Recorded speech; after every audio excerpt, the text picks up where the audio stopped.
WQRT TV Channel 7. Welcome to our broadcast. Please enjoy. Choosing carefully these days, smokers give Camel cigarettes the biggest preference in history. Yes, newest published figures show Camel is now 50 and 0.8% ahead of the second-place brand, the biggest margin ever. For mildness, for flavor, for more pure pleasure, Camels agree with more people than any other cigarette.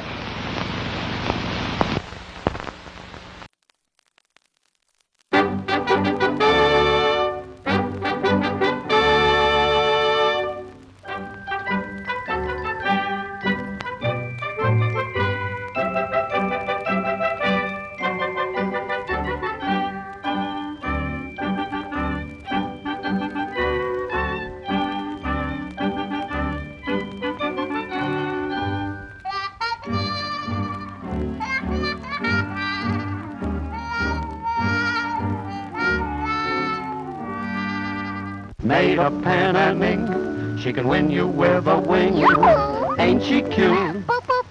Sweet Betty.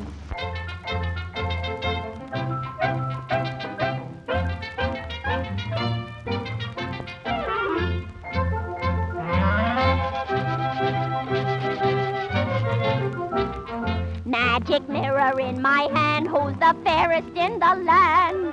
You're the fairest in the land. You're the fairest in the land.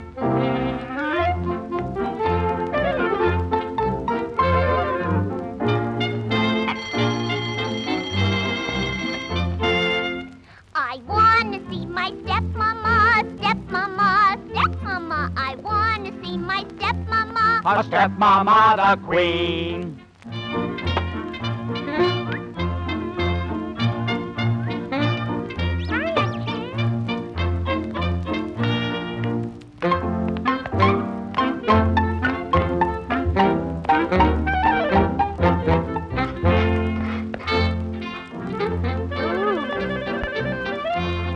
I've heard about your looking glass, looking glass, looking glass. I've heard about your looking glass. And what it says is so.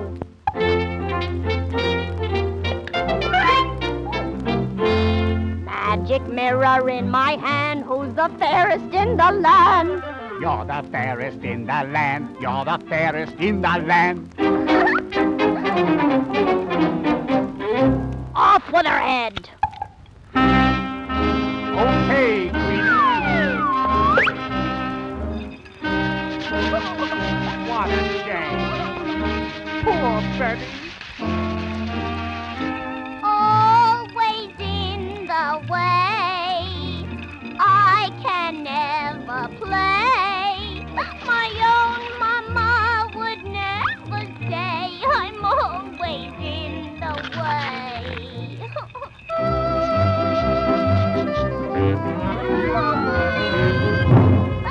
Don't leave me here alone. I don't want to freeze.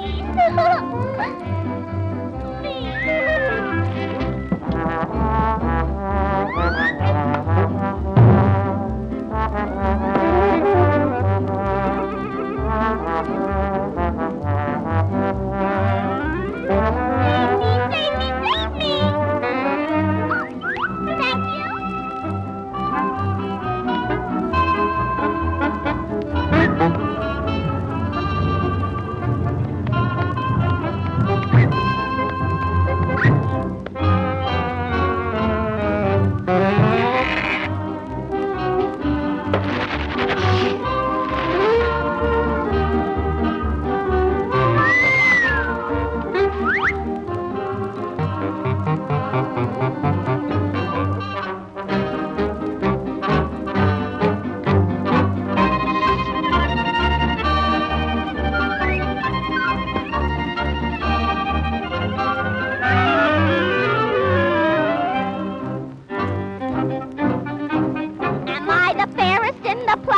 If I were you, I'd hide my face.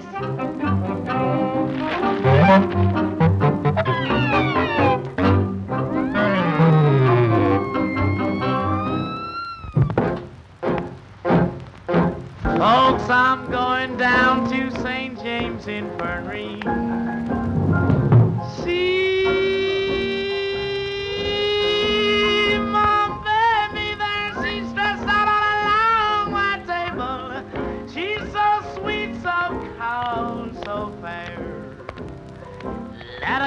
Oh, let her go, oh, bless her. Wherever she may be, she will search this wide world over, but she'll never find another sweet man like me. Now when I die, bear me in my straight leg breeches, put on a box back coat and a Stetson hat. Put a $20 gold piece on my watch chain so you can let all the boys know I died standing pat. Then give me 6 crap-shooting pallbearers. Let a chorus girl sing me a song. Put a red hot jazz band at the top man so we can raise hallelujah as we go along. Folks, now that you have heard my story, say, boy, hand me over another shot of that blues. If anyone should ask you, tell them I got those St. James Infirmary blues.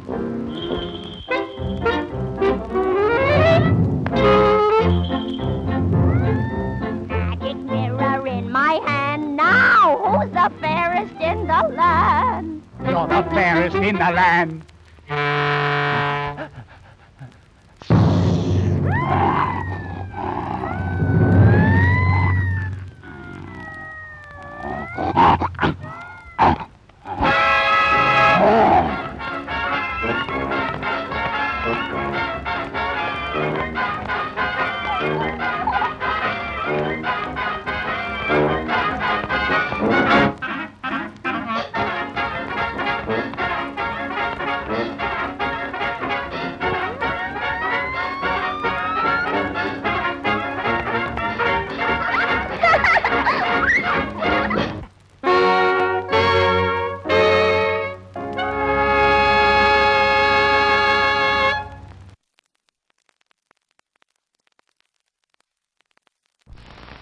Off into space. Man, that takes real teamwork. And here's a team of junior spacemen with an out-of-this-world breakfast that teams up V8 juice and Cheerios for flavor and energy. What a treat! A flavorful glassful of refreshing V8 juice and Cheerios with power protein, plus vitamin B1 for Go Power. And now, here's a special out-of-this-world free offer. This Moon Rocket Kit, both a toy and an exciting game. First, blast off. It separates in midair and lands 2 spacemen on a moon map. You get this wonderful game only through this free offer. Send your name and address and 1 V8 label plus 1 box top from these specially marked packages of Cheerios, Kix, or Frostios to Moon Rocket Kit, Mount Vernon 10, New York. Get Campbell's V8 cocktail vegetable juice with any one of these Big G cereals.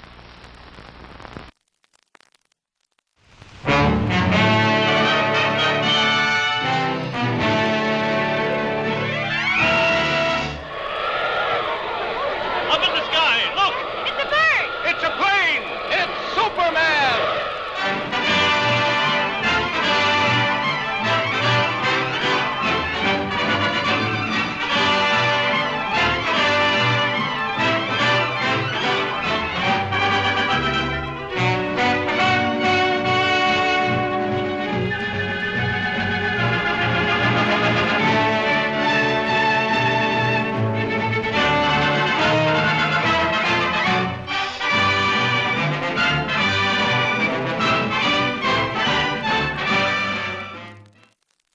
Faster than a speeding bullet, more powerful than a locomotive, able to leap tall buildings at a single bound, this amazing stranger from the planet Krypton, the Man of Steel, Superman. Possessing remarkable physical strength, Superman fights a never-ending battle for truth and justice, disguised as a mild-mannered newspaper reporter, Clark Kent.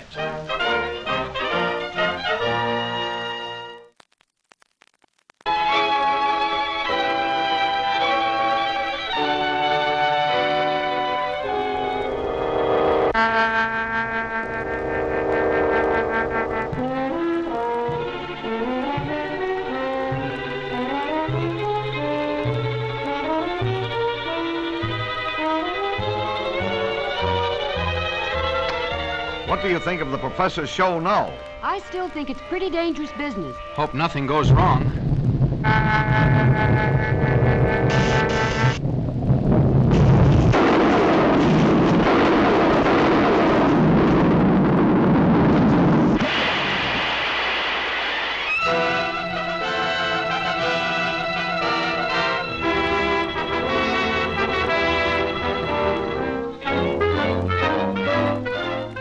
And I realize, gentlemen, that the safety of the public is of special import to you.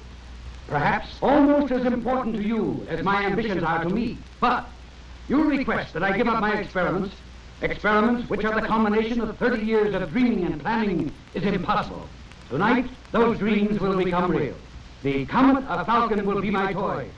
Under my control, it will be brought to within a mile of us. Then, after a close examination, I'll send it back again into space. You're tampering with nature and endangers thousands of lives. Yes, and even at the possible cost of those lives, I shall continue my experiment. I warn you, Professor, we're prepared to stop you. And I warn you, sir, any interference may prove disastrous. Stop!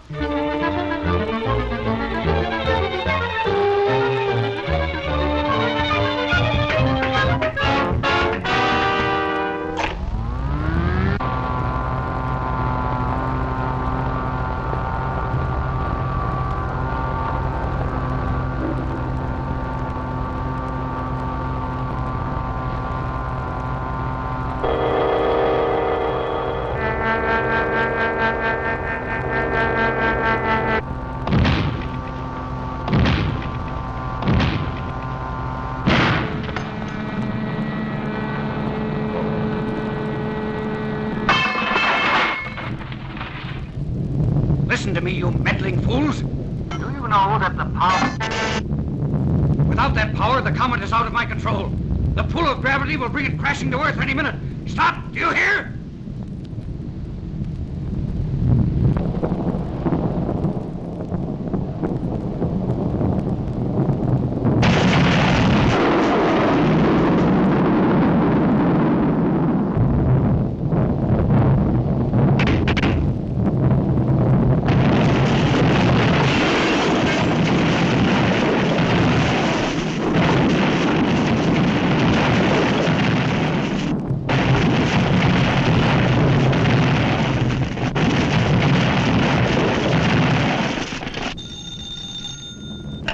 City editor. Look, Chief, the panic's on. The thing's gone haywire. Lois. Lois, what happened? Lois! Look!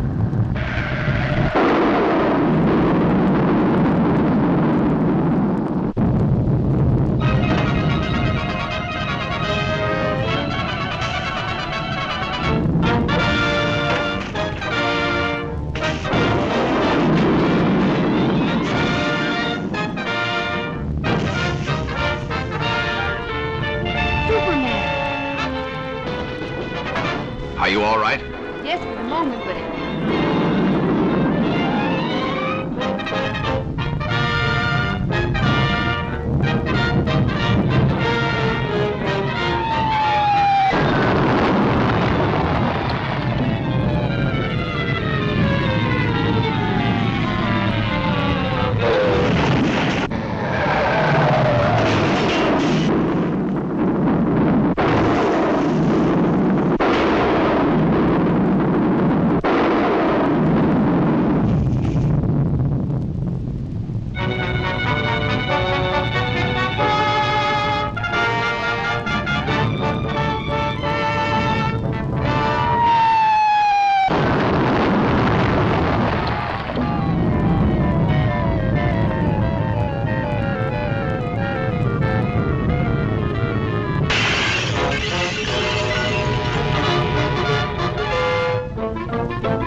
Miss Lane, the controls.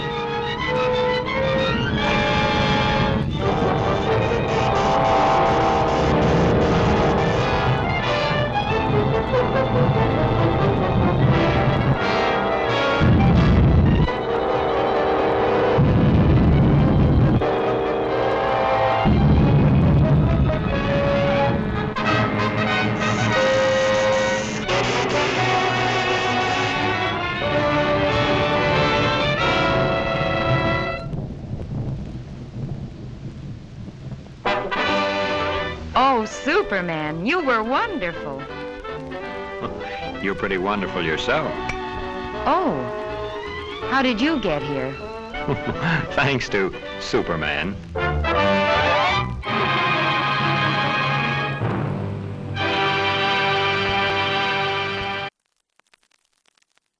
We'll be back after this short break. WQRT, TV Channel 7.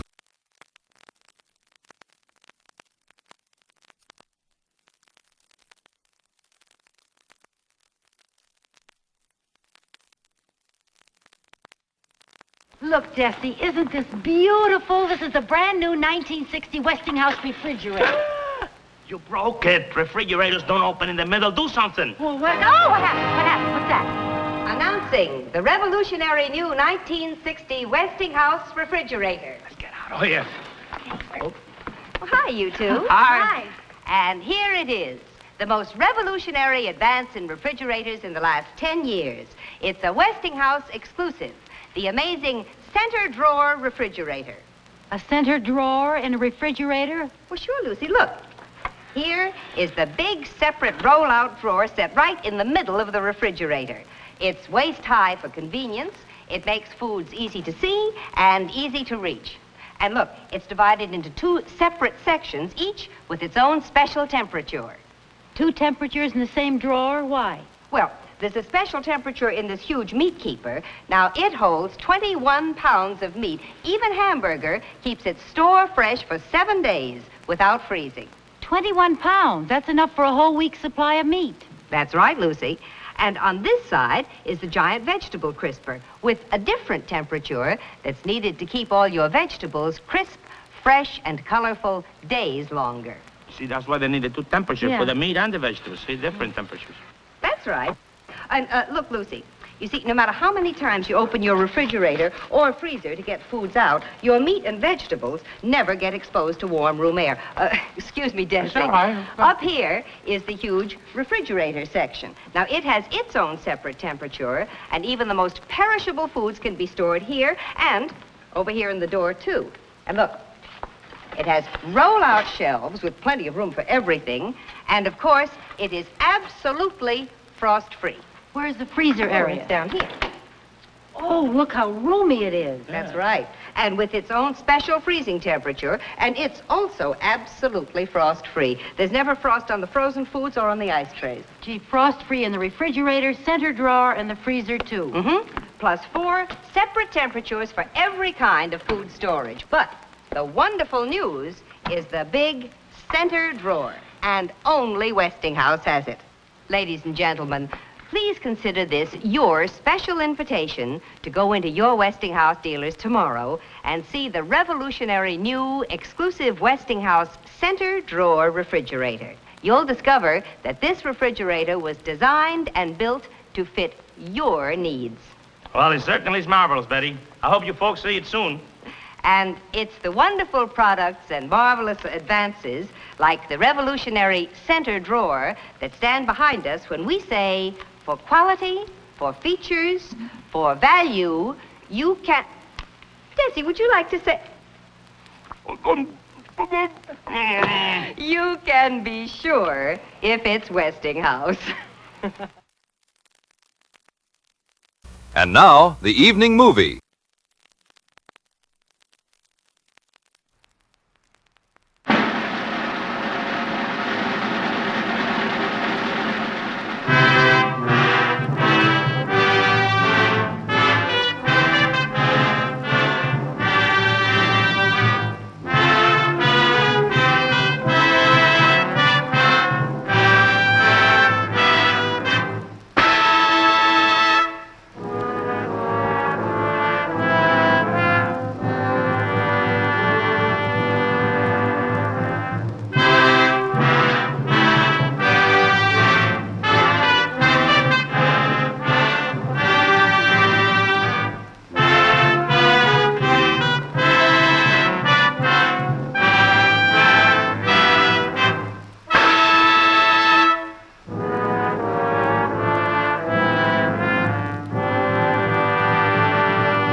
No, from the French.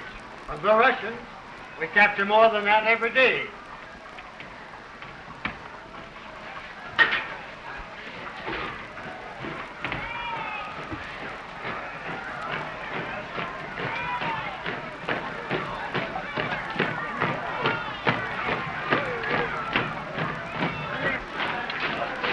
Mr. Postman. War is war, and snops is snops. The business must go on. You didn't leave the mail yet this morning. Ah, I'm sorry, Mr. Meyer. Hello, Himmelsdose. Anything for us today? No, Master Peter. Oh, there must be. Here, you young rascal. There. This is the last mail I deliver anyhow. What? Tomorrow I change uniform. You're going in the army? Yes, I was called. I'm a sergeant in the reserves, you know. I'll be called myself if it doesn't end in a few months. It will, though. I'm sure you're right, Mr. Meyer.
This is what we must do. Strike with all our power. Give every ounce of strength to win victory before the end of the year. It is with reluctance that I bring this subject up again. You are the life of the fatherland, you boys. You are the iron men of Germany. You are the gay heroes who will repulse the enemy when you are called upon to do so. It is not for me to suggest that any of you should stand up and offer to defend his country, but I wonder if such a thing is going through your heads. I know that in one of the schools, the boys have risen up in the classroom and enlisted in a mass. And of course, if such a thing should happen here, you would not blame me for a feeling of pride. Perhaps some will say that you should not be allowed to go yet, that you are too young, that you have homes, mothers, fathers, that you should not be torn away. Are your fathers so forgetful of their fatherland that they would let it perish rather than you? Are your mothers so weak that they cannot send a son to defend the land which gave them birth? And after all, is a little experience such a bad thing for a boy? Is the honor of wearing a uniform something from which we should run? And if our young ladies glory in those who wear it, is that anything to be ashamed of? I know you have never desired the adulation of heroes. That has not been part of my teaching. We have sought to make ourselves worthy and let acclaim come when it would. But to be foremost in battle is a virtue not to be despised. I believe it will be a quick war, that there will be few losses. But if losses there must be, then let us remember the Latin phrase which must have come to the lips of many a Roman when he stood embattled in a foreign land. Dulce et decorum est pro patria more. Sweet and fitting it is to die for the fatherland. Some of you may have ambitions. I know of one young man who has great promise as a writer, and he has written the first act of a tragedy, which would be a credit to one of the masters. And he is dreaming, I suppose, of following in the footsteps of Goethe and she'll learn, and I hope he will. But now, our country calls. The fatherland needs leaders. Personal ambition must be thrown aside in the one great sacrifice for our country. Here is a glorious beginning for your lives. The field of honor calls you. Why are we here? You, Crop, what has kept you back? You, Mother, you know how much you're needed? Ah, I see you look at your leader. And I, too, look to you, Paul Baumer. And I wonder what you are going to do. I'll go. I want to go. Count on me. Me too. I'm ready. I'm not going to stay home.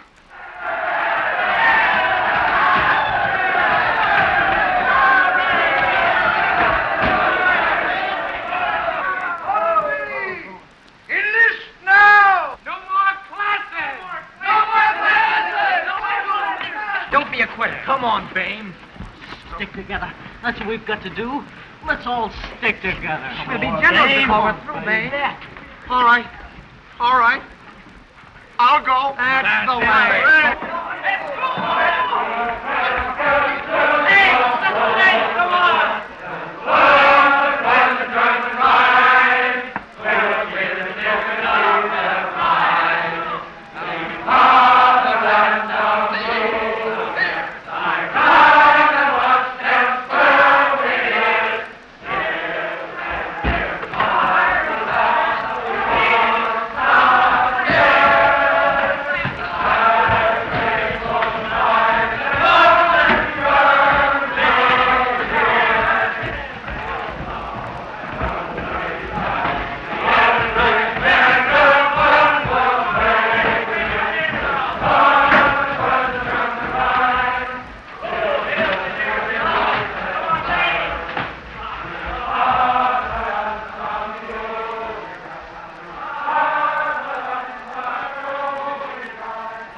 Keep in line there, soldiers. Anything you say, General.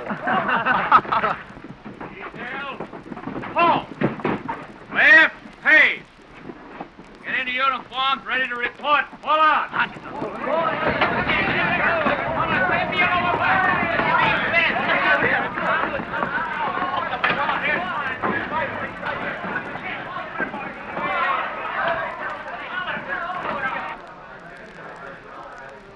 I bet you a place like this gets you in good condition. You have to be for the long march. Oh, I'm going to get in the cavalry and ride, you know. No cavalry for me. Infantry's where you see the fighting.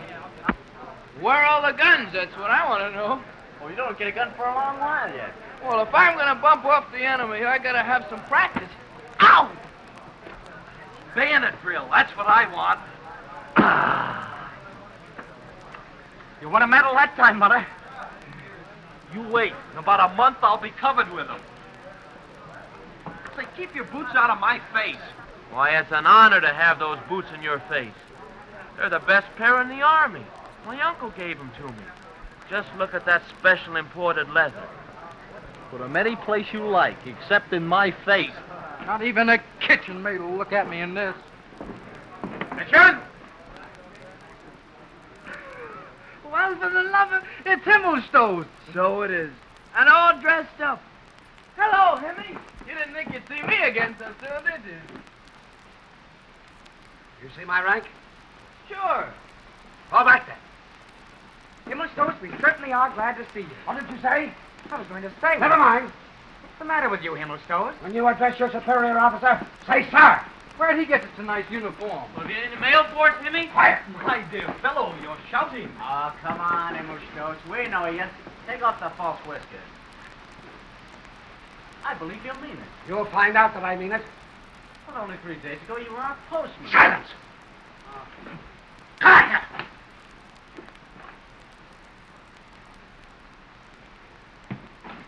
Line up! Line up!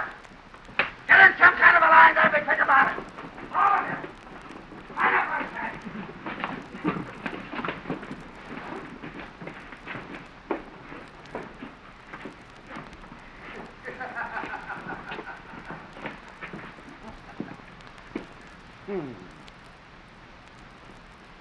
What a pretty sight that is. Have you never heard of standing in line? You'll make a fine mess of it. Well, I'll have to teach you. We'll spend the whole day on it, huh? You may be stupid, but I'm used to that. And then, there'll be plenty of other things, too. Oh, I'll not neglect you. You're not much to begin with, but I'll do my best. I see that we've come here with a slight misunderstanding. And we'll correct that, too, won't we, huh? And the first thing to do is to forget everything you ever knew. Everything you ever learned, forget. See? Forget what you've been and what you think you're going to be. You're going to be soldiers, and that's all. I'll take the mother's milk out of you. I'll make you hard-boiled. I'll make soldiers out of you, or kill you. Now, salute!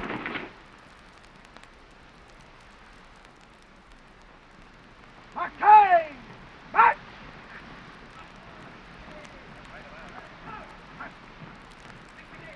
Detachment! Lie down! Down!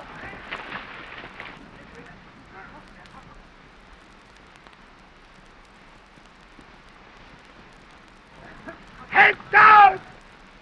Keep your head down, farmer! Detachment! Get up! I fire! Ready! Oh.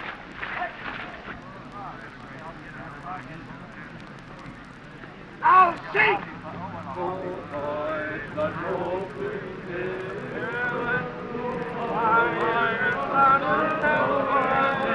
Do you call that singing?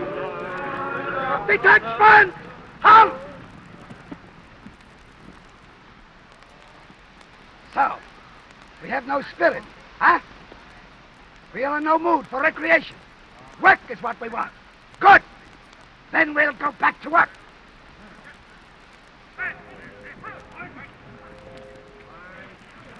Detachment! Lay down! Keep your head down, man! Now, sing! Lass uns Boot der Panzer wehen. Heiße Welt, dass wir treu zusammenstehen. Ob das nicht unsere alte Kraft erprobt, wenn der Schlag zu uns entgegenkommt. Haltet aus im Sturm der Kraft, haltet aus im Sturm der Kraft. Halt! Order, out! Inspection at 3. Dismiss!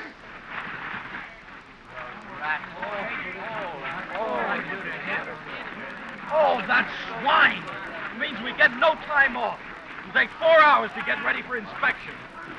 I'd like to know what's in his mind. He hasn't got it. Well, I'm going to cut him open sometime and find out. He's too thick-skinned, he won't cut.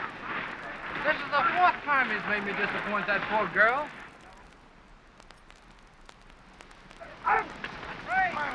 Order, out! Left shoulder, out! Squad right, color right, back!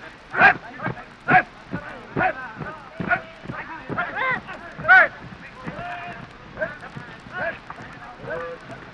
color left, right! Squad left, right!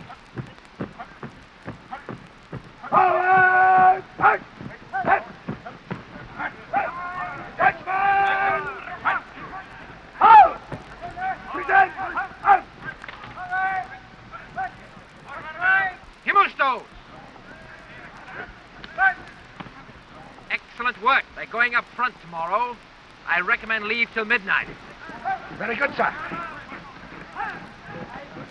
Let's all out! Good right!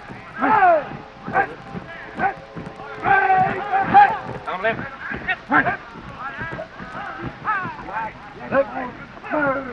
What's left? All right. Right about.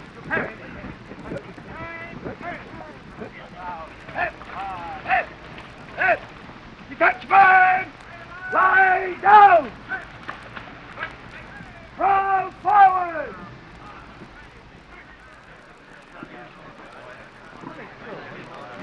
He spoiled our leave. I'll never forgive him for that. The rat! Leave till midnight. It'll take till midnight to dry our clothes. There goes the filthy ape now. While we slave over this mud, he goes off to have a few drinks. Someday I'm going to take one snag at him. Just one. Me too. That's going to be my life's work from now on. Why only one? I'm going to take several. I might even kick him when he's down. I feel me. What are you doing? You're not going to desert, are you? What?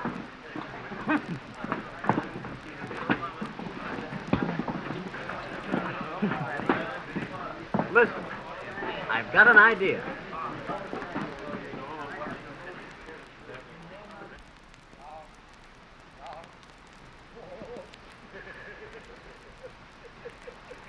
Roll forward! Lie down!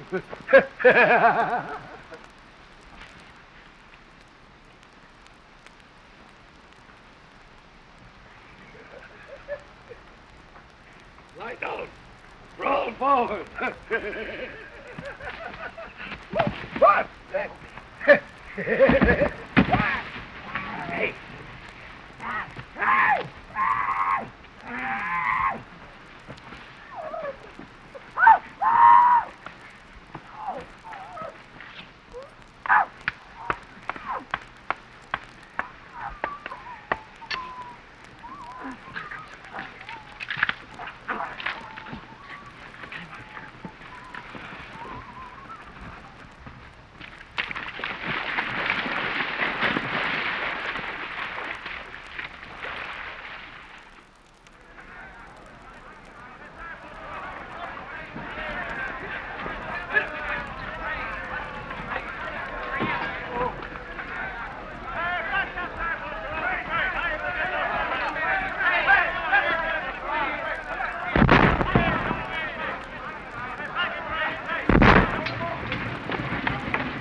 Hey! Babe! Babe!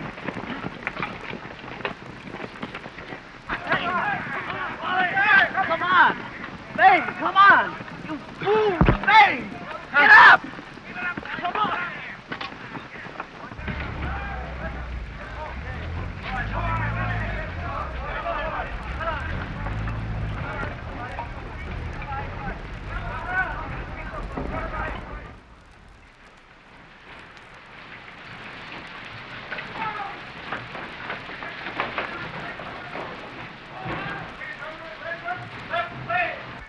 Replacements coming in. Jordan must have gone home for that wood.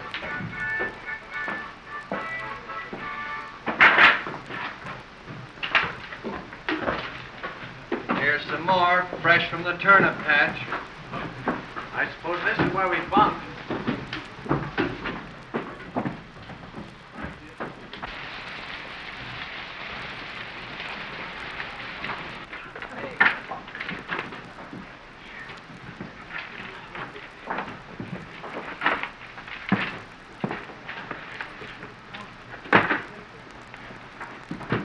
That's me.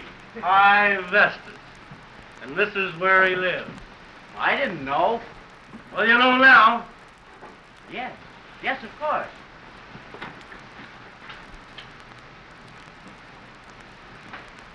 All right. Here's a ball.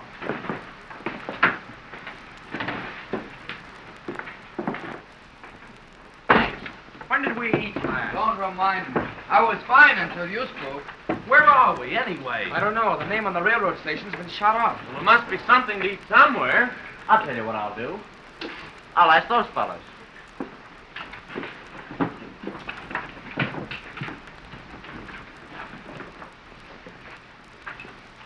Sorry to disturb you, Mr. Weston. Oh, meet Datering. A better farmer never lived. And Mr. Chawden. Sit down. You see, we haven't eaten since breakfast, and we thought maybe you could tell us what we ought to do about it. Eat without further delay. Well, what's funny about that? It's a bad town to bring an appetite to, soldier. We've been here since yesterday morning, and we've been living on baled hay and razor blades. We're willing to buy our food. Where's the canteen? The only canteen in these regions is out looking for supplies. Ever hear of Kaczynski? Who? Kaczynski. He's uncanny. If there's any food within 25 miles, he'll be the one to get it.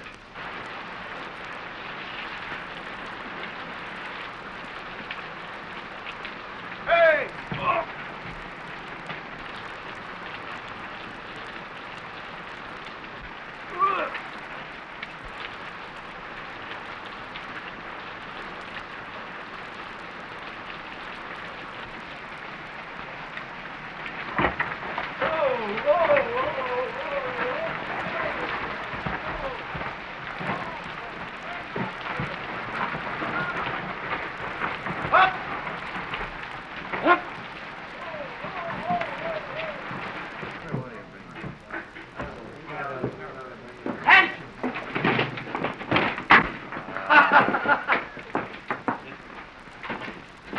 What is this? Volunteers for the future general staff. Sometime I'm going to take one of you volunteers apart and find out what makes you leave school and join the army. Eddie, this is no parade ground. Hungry? Yes, Hey, wait a minute. That's no invitation. Can you pay? Yes, sure. I have plenty of money. No, not money. That's just pieces of paper. Have you got any cigarettes, cigars, or soap, cognac? Chewing tobacco? Oh, Dick, Eh? are you crazy? There ain't enough here for us. I wish you three'd get bumped off. I'm tired of feeding you for nothing. Bring everything you got. Is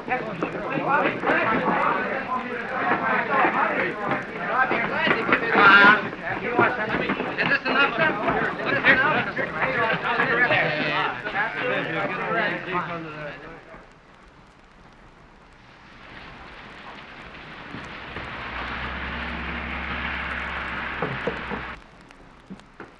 Cap, you got the wiring detail tonight? Well, Past the graveyard?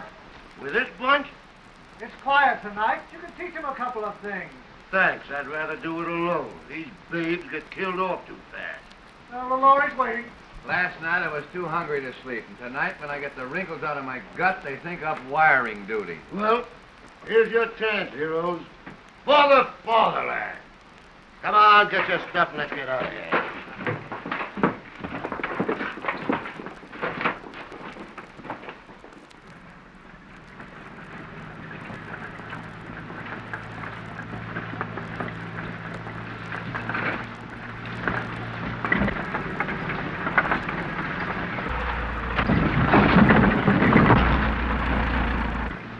any way to drive?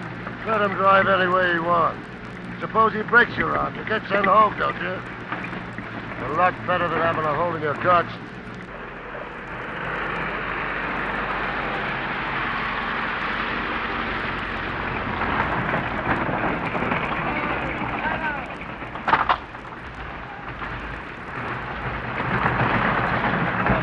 If there's any of you left, I'll pick you up in the morning. Well, if that ride you gave us didn't kill us, nothing will. And be on time. I don't want to miss my breakfast.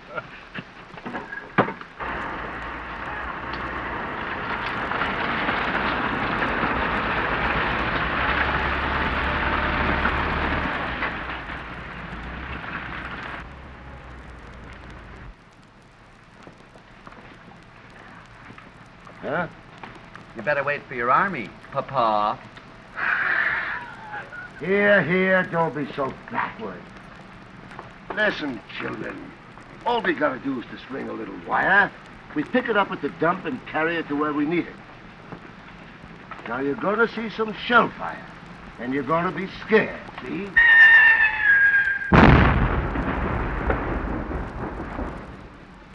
It's all right, boy. Get up.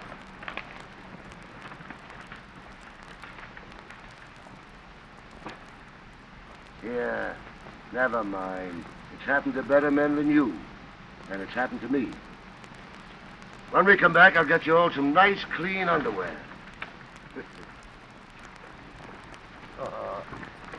That kind of shell you don't have to pay much attention to. Those big fellas just make a lot of noise and land about 5 miles behind the line. The things we've got to watch out for are the light ones. They don't give you much warning. They go, well, zing! And when you hear that, down! Mother Earth. Press yourselves down upon her. Bury yourselves deep into her. Just keep your eyes on me. When you see me flop, you flop. Only try to beat me to it.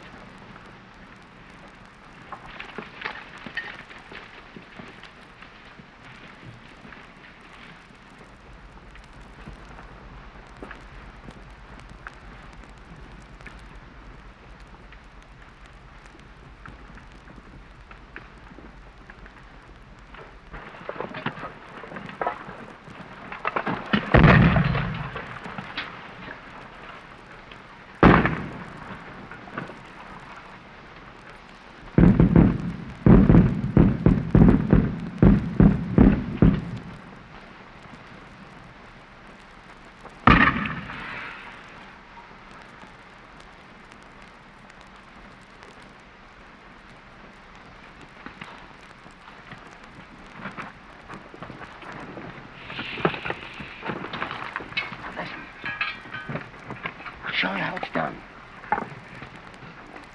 Give me a couple of those. That's to kill the noise. John.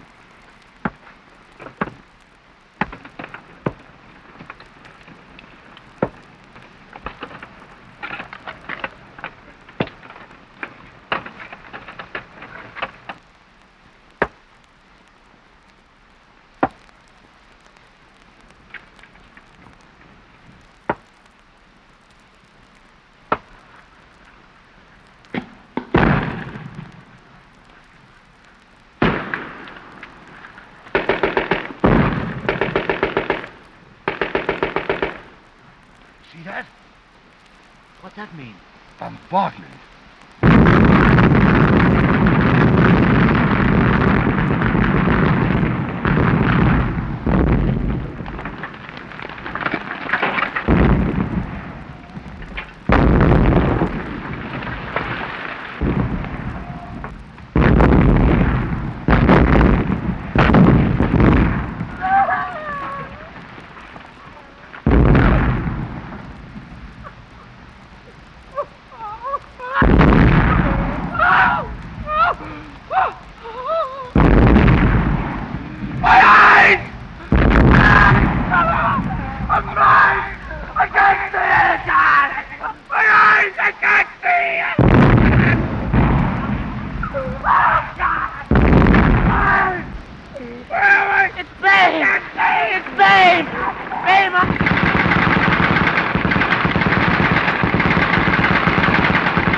dead. Why did you risk your life bringing him in? But it's Babe. My friend. It's a corpse, no matter who it is. Now, don't any of you ever do that again. Put him over there.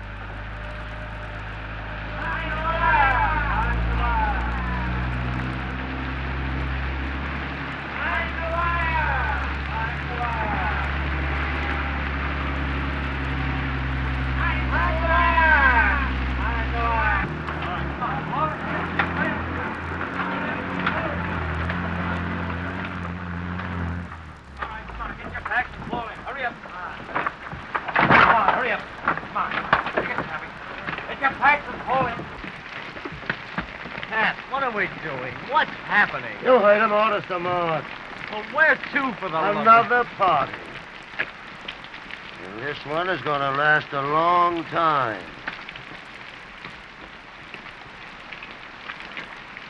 Come on. Here we go. Company! Attention! Shoulder! Hands! What's right? March!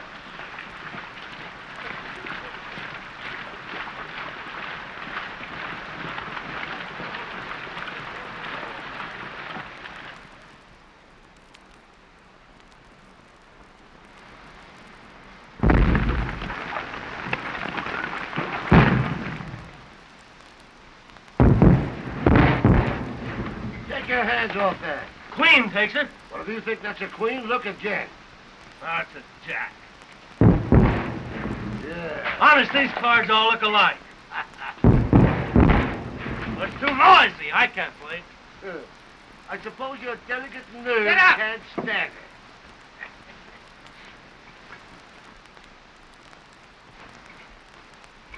That's Oscar. The son of a... Look at that. Don't be so snooty. You may wish you had this back. About 2 more days of this, this rat-bitten end of a piece of bread's gonna taste just like a hunk of fruitcake. It wouldn't last 2 more days, would it? Did I tell you this was going to be a bad one? I don't mind the days so much. It's keeping up all night. 2 more days makes a week, kid. Then you can say you've been under fire. You're not scared, are you? No. I was just asking, that's all.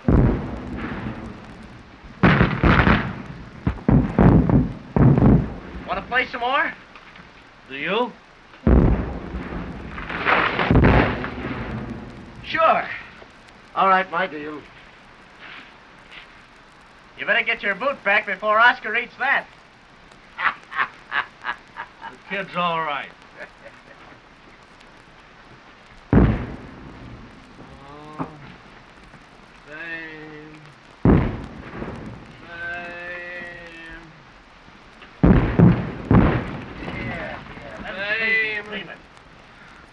Oh, God! Can't you see it's Babe? He didn't want to come to war. No, it isn't Babe. It isn't Babe. It's Gamerick. It's me. Shut up, will you? It's bad enough in here as it is. Everything's all right, Franz. You're dreaming. Something. You're just dreaming, I guess.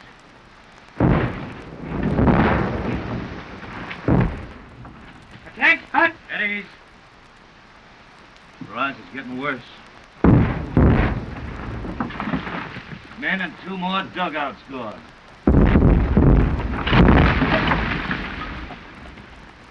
However, we'll do our best to get some food up here by evening.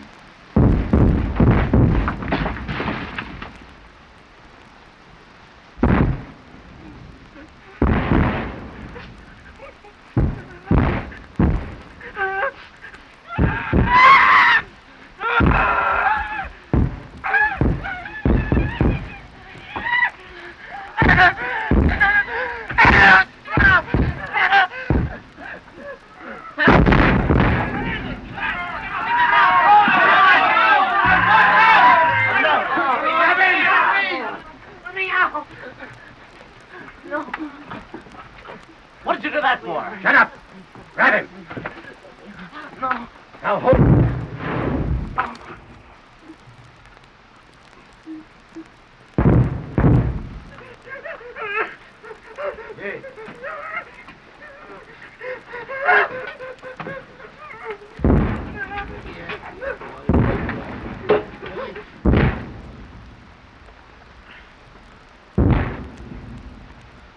You all right now? I think so. Couldn't hold out much longer.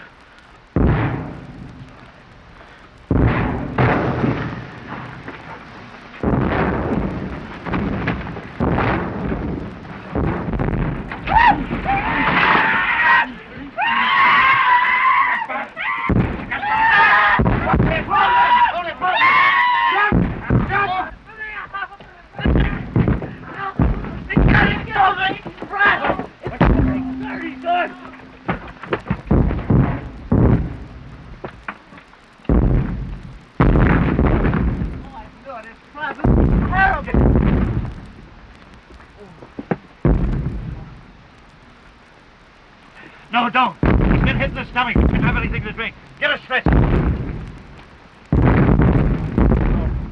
Where'd it get you, Kemrick?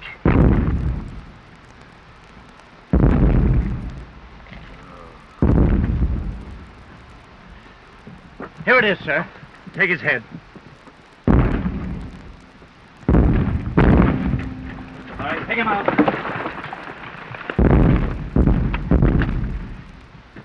Serious, sir? I'm not sure. Tell the others he's all right. Yes, sir.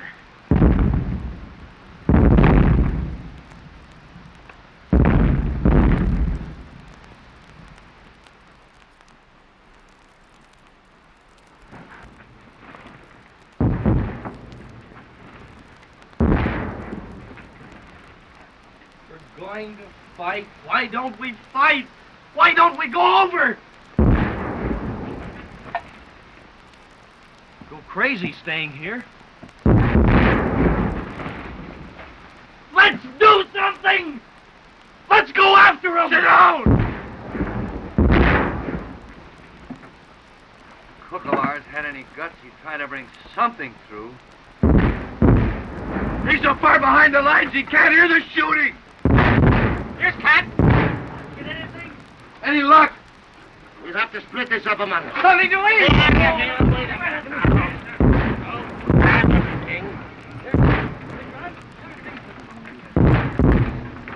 We need water, too.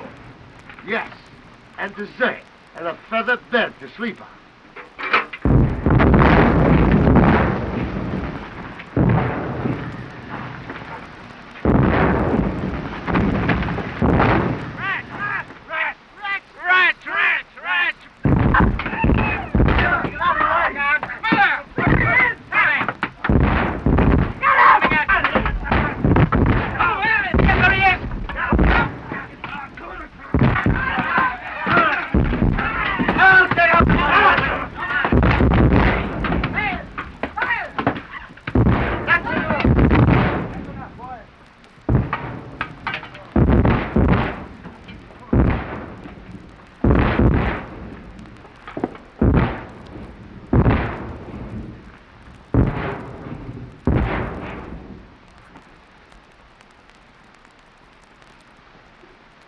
What's that?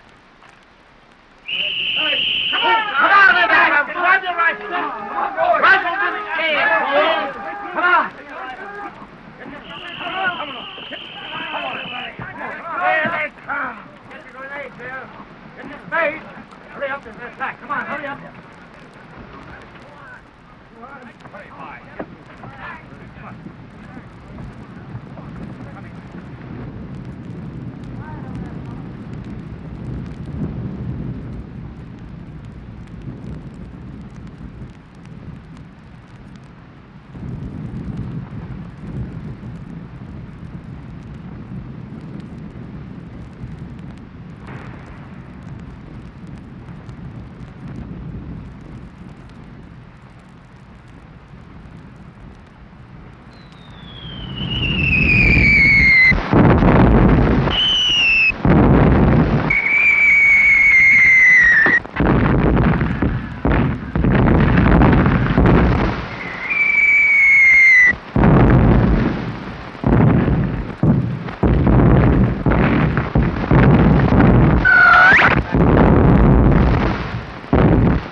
fill it up. And hurry up. We've got other things to do. I've been waiting for this for 3 weeks.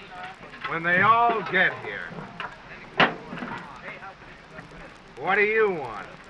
Beans, you homely-looking son of a frog's leg. What do you think I want?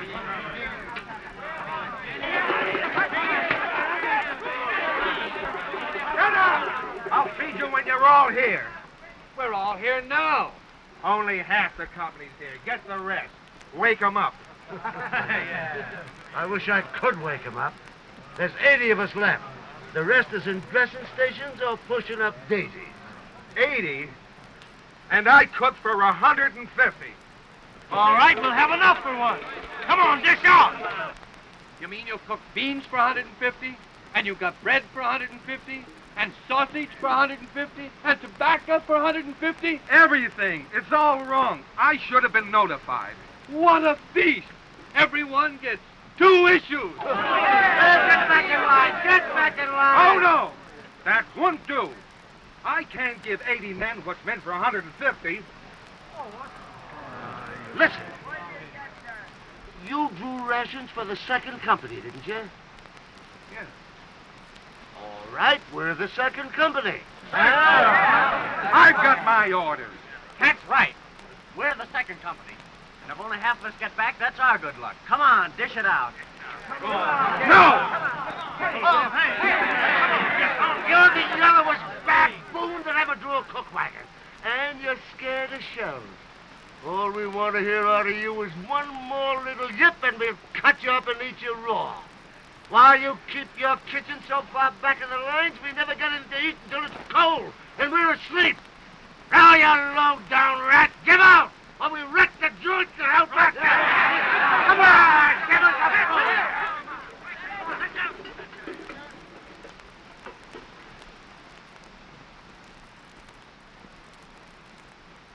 At ease. What's going on here? He's cooked for 150, sir, and he only wants to give us half.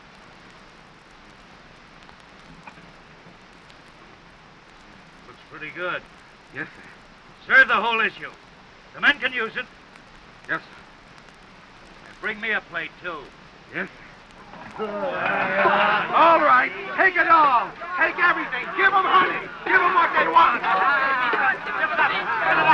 Fill it up. Fill it up. Fill it up.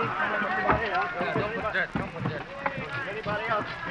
I want to take it down.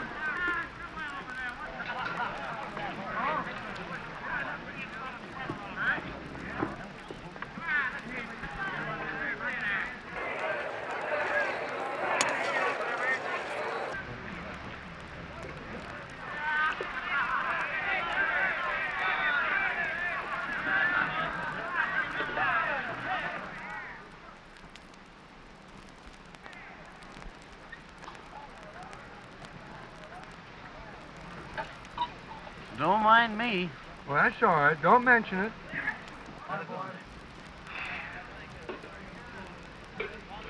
You know, I could do with some more beans. Go help yourself. There's more over there. Oh, it's too far. I wonder, when are we going back to the front? Tomorrow. It's enough to take away a man's appetite. You know, if they're going to march us in again tomorrow, we ought to go see how Kemrick is. That's a good idea. Let's do that. How far's the dressing station? About 2 miles. We could take his things to him. It seems rotten to think of a thing like that happening to him. A nice fellow like Kemrick. The French certainly deserve to be punished for starting this war. Everybody says it's somebody else. Well, how do they start a war? Well, one country offends another. How could one country offend another? You mean there's a mountain over in Germany gets mad at a field over in France? Well, stupid. One people offends another. Oh, that's it. I shouldn't be here at all. I don't feel offended. It don't apply to tramps like you. Good. Then I can be going home right away. You just try it. Yeah, you want to get shot? The Kaiser and me. Me and the Kaiser felt just alike about this war. We didn't either of us want any war, so I'm going home. He's there already. Somebody must have wanted it. Maybe it was the English. No, I don't want to shoot any Englishmen. I never saw one till I came up here. And I suppose most of them never saw a German till they came up here. Oh, I'm sure they weren't asked about it. Well, it must be doing somebody some good. Not me and the Kaiser. I think maybe the Kaiser wanted a war. You leave us out of this. I don't see that. The Kaiser's got everything he needs. Well, they never had a war before. Every full-grown emperor needs one war to make him famous. Why, that's history. Yeah, generals, too. They need war. And manufacturers, they get rich. I think it's more a kind of fever. Nobody wants it in particular, and then all at once, here it is. We didn't want it. The English didn't want it. And here we are fighting. I'll tell you how it should all be done. Whenever there's a big war coming on, you should rope off a big field and sell tickets. Yeah. And on the big day, you should take all the kings and their cabinets and their generals, put them in the center dressed in their underpants, and let them fight it out with clubs. The best country wins. Well, now that Cat's settled everything, let's go see Kemmerer. Something interesting might happen on the way.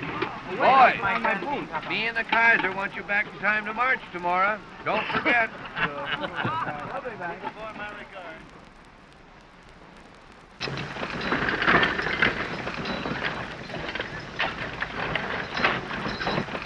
Oh.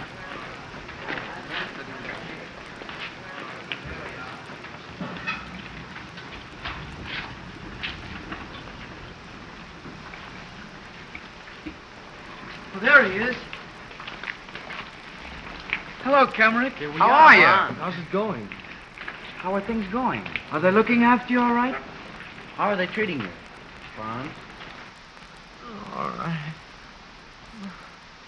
There are robbers here. Robbers. They stole my watch. I always told you nobody should carry as good a watch as that. And they took it while I was under Easter, too. Franz, you'll get it back. You feel all right? Just look at my hand, though.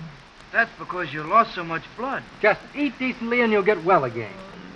Franz, you must eat. That's the main thing. It looks good, too. I have such a terrible pain. My foot. Every toe in my right foot hurts. But how can your foot hurt when your leg's been...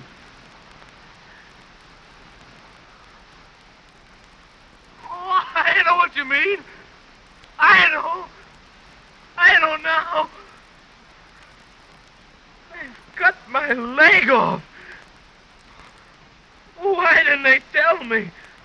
Why didn't they tell me? When they tell me, now I can't walk anymore. Franz, you must be thankful that you come off with only that.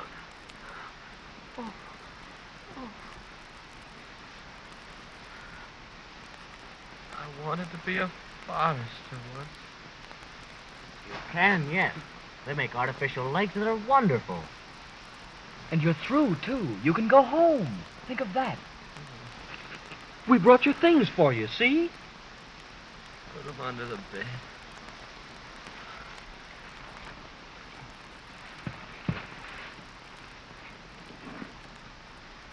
That's a marvelous pair of boots. Look at that leather. What comfort. I was just thinking, if you're not going to be using these, Franz, why don't you leave them with us? What good are they to you? I can use them. My boots give me blister after blister.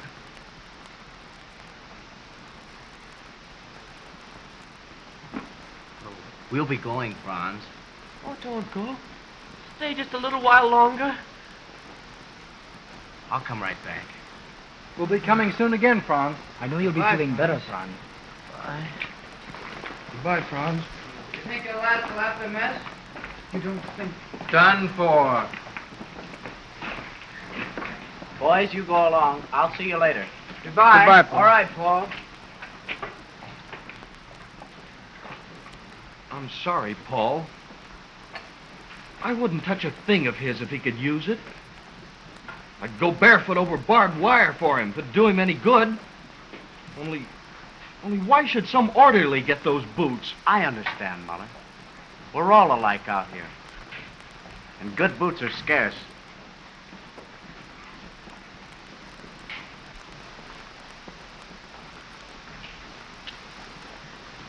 Tell the doctor to come, please.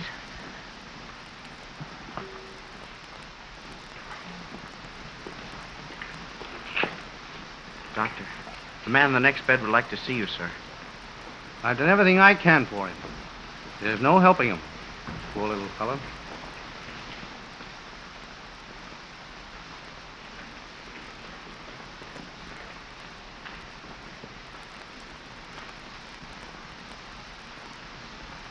He says next time, Franz.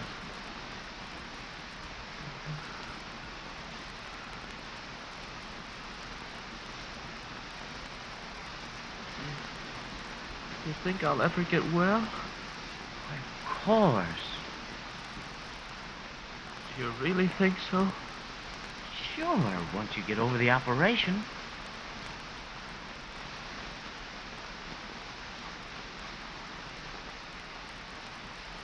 I don't think so. Franz, don't talk nonsense. Well, you'll be as good as new. They fix up worse things than that. Perhaps you'll go to the convalescent home at Cloisterberg, among the villas. Then you can look out of the windows, across the fields, to the two trees on the horizon. The loveliest time of the year now, when the corn ripens. You can go out without asking anyone. You can even play piano if you want to.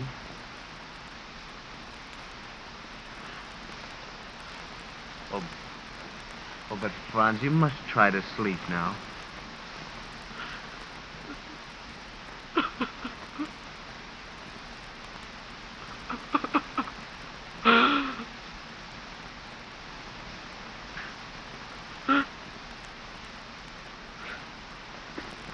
Oh, God. This is Franz Kemmer.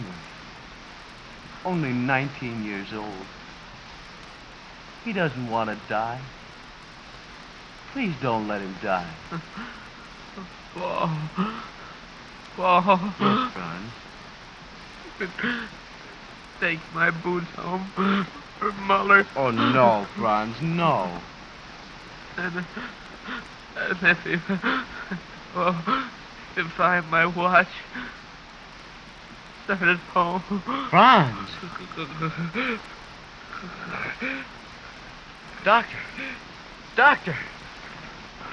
Doctor. Doctor. Where's the doctor? Why isn't there a doctor here? Doctor, come quick, Franz. Kaepernick is dying. Which one was that? Amputated leg. I've amputated a dozen legs today. Bed 26, sir. Oh, you see to it. I'm doing the operating room. One operation after another since 5 o'clock this morning. 16 deaths today. Yours is the 17th. There'll probably be 20 by the morning.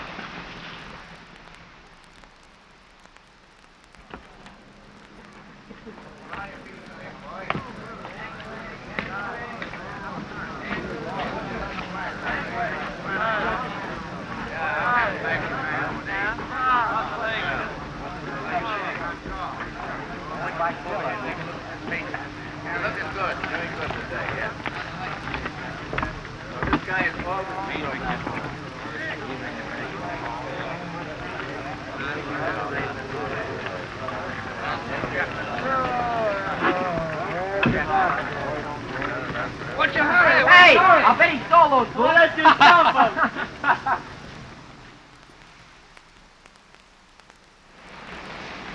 I got it, Cat. Listen, the sum of an arithmetic series is S equals A plus L times N over 2. Interesting, isn't it? What do you want to learn that stuff for? One day you'll stop a bullet and it'll all be wasted. I get a lot of fun out of it.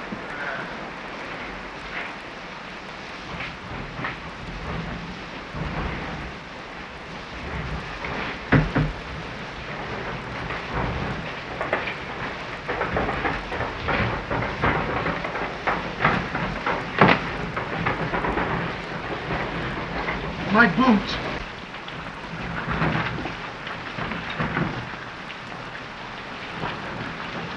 Mother, I saw him die. I didn't know what it was like to die before. And then I came outside, and it felt so good to be alive that I started in to walk fast. I began to think of the strangest things, like being out in the fields, things like that. You know, girls. And it felt as if there were something electric running from the ground up through me. And I started. And I began to run hard, and I passed soldiers, and I heard voices calling me. And I ran, and I ran. And I felt as if I couldn't breathe enough air into me.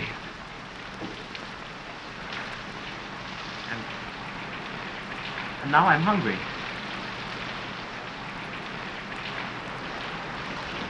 I don't mind the war now. It'll be a pleasure to go to the front in boots like these.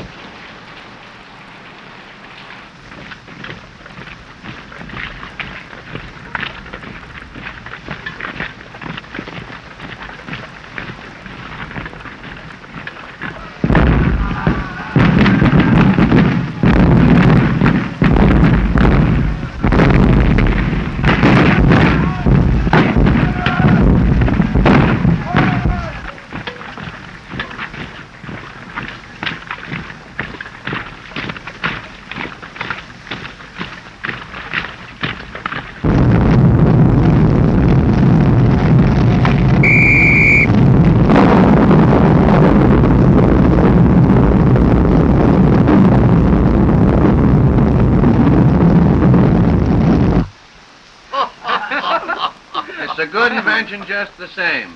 If you crack each separate louse, think of all the energy you use up. Watch. Burned to death. How was patrol? Bad? Must have been terrible if they had time to gather in the harvest. We passed the cherry tree, and when he saw it, he sort of went crazy. I could hardly drag him away. It was beautiful. I have a big orchard with cherry trees at home.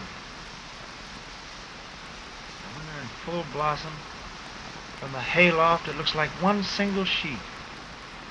So white. Perhaps you can get leave soon. You may even be sent back as a farmer.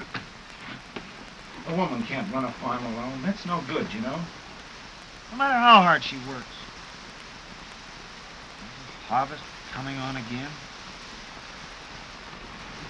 What's the matter with him? Got a letter yesterday from his wife. He wants to get back to his farm. We'd all like to get back home. It comes to that.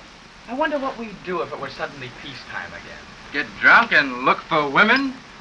I'd go looking for a Cinderella that could wear this for a garter. And when I found her, nobody'd see me for 2 weeks. I'll go back to the peat fields. And those pleasant hours in the beer gardens. And there's worse things than cobbling, too. Look, my family. I want to give you a kick in the backside for starting all this. It's all right for all you to talk. You've got something to go back to. Wives, children, jobs. But what about us? What have we got to go back to? School? Why not? You know everything already? A man can't take all that rubbish they teach you seriously. After 3 years of shells and bombs, you can't peel that off as easily as a sock. They never taught us anything really useful, like how to light a cigarette in the wind, or make a fire out of wet wood, or bayonet a man in the belly instead of the ribs where it gets jammed. What can happen to us afterwards? I'll tell you. Take our class. Out of 20, 3 are officers, 9 dead, Muller and 3 others wounded, and 1 in the madhouse. We'll all be dead someday, so let's forget it. Hurry up! Get in there! Hurry up! Himmelstones!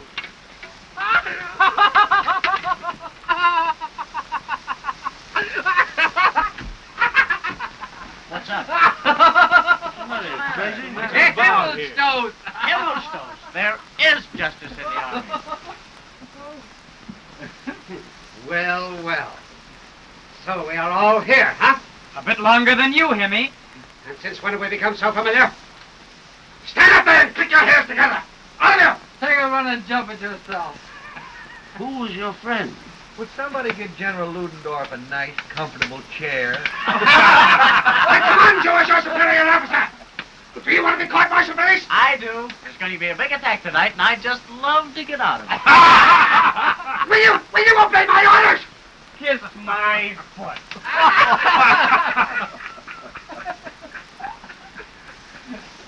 It isn't customary to ask for salutes here.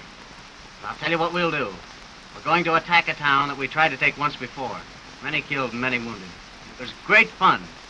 This time you're going with us. If any of us stops a bullet, before we die, we're going to come to you, click our heels together, and ask stiffly, "Please, Sergeant Himmelstoss, may we go?" You'll pay for this. You.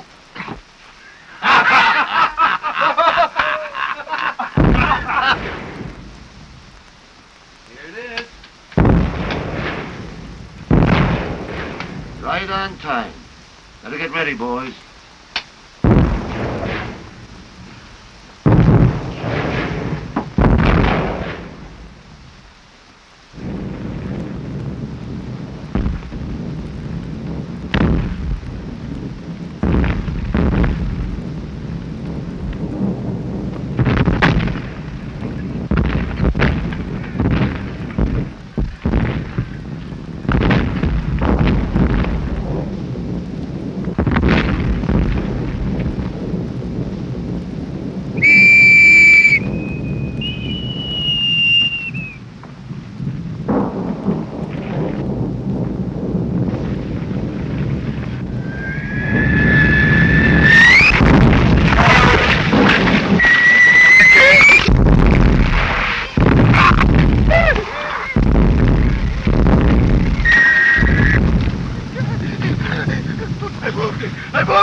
Counterattack.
I want to help you.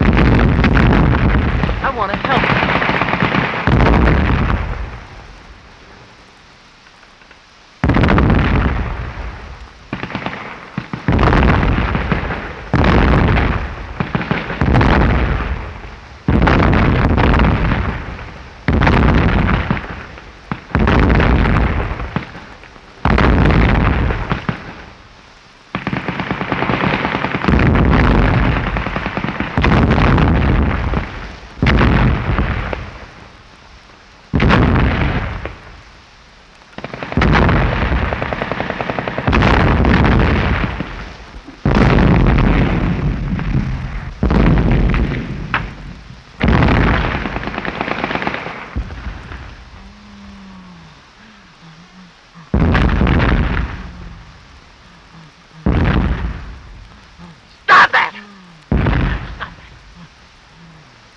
Bear the rest of it.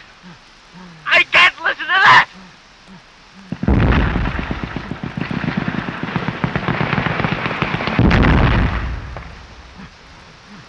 Why do you take so long dying? You're going to die anyway!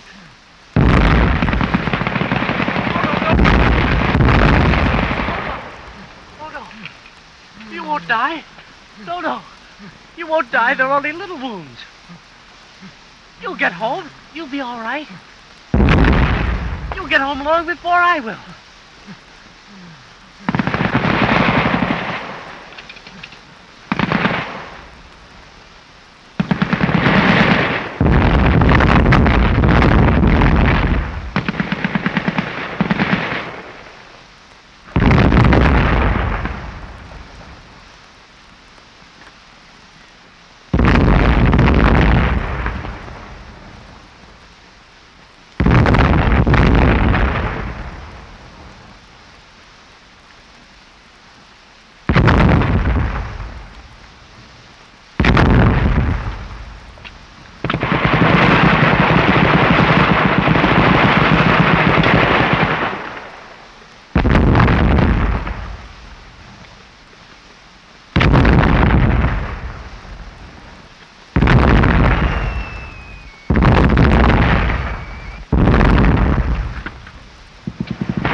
That's why you accuse me. I tell you, I didn't want to kill you. I tried to keep you alive. If you jumped in here again, I wouldn't do it. You see, when you jumped in here, you were my enemy, and I was afraid of you. But you're just a man like me, and I killed you. Forgive me, comrade. Say that for me. Say you forgive me. Oh, no, you're dead. Only you're better off than I am. You're through. They can't do any more to you now. Oh, God, why did they do this to us? We only wanted to live, you and I. Why should they send us out to fight each other? If we threw away these rifles and these uniforms, you could be my brother, just like Cat and Albert. You'll have to forgive me, comrade. I'll do all I can. I'll write to your parents. I'll write to...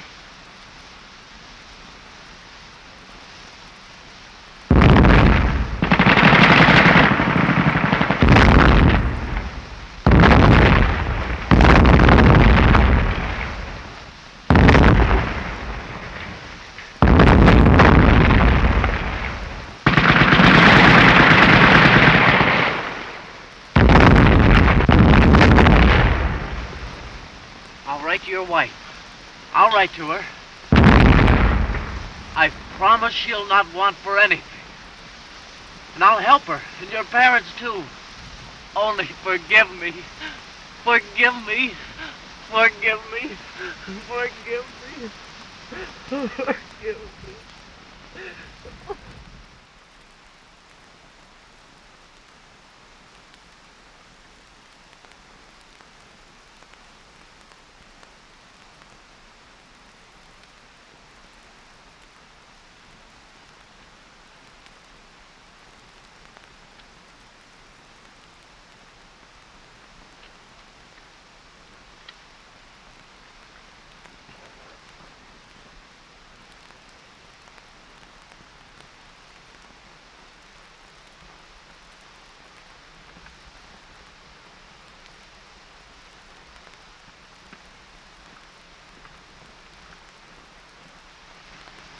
Terrible thing happened yesterday. I stabbed a man. With my own hand, stabbed him. I know how it is. The first time. Never mind, the stretcher bearers will find him. No, he's dead, Cat. I watched him die. You couldn't do anything about it. We all have to kill. We can't help it. That's what we are here for. Look there, for instance. That got him. You should have seen how he leaped in the air. That fella heads the shoot with us for today with 3 hits. If he keeps it up, he'll have a decoration for his buttonhole this evening. Now, don't you lose any more sleep over this business. Maybe it was because I was out there with him so long, huh? Sure, that's it. After all, war is war.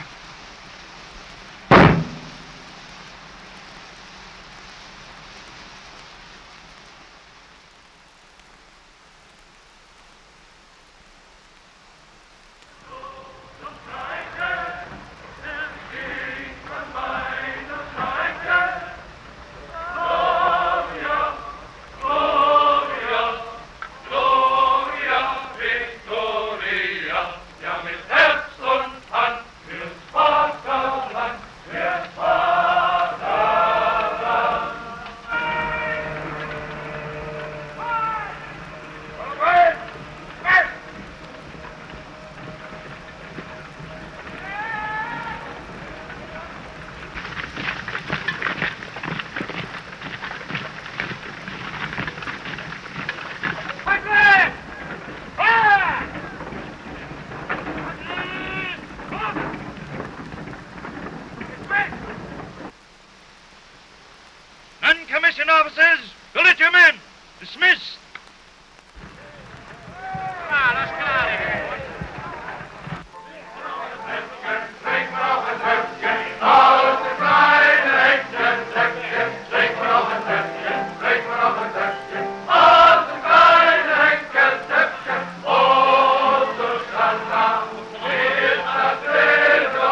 Hey,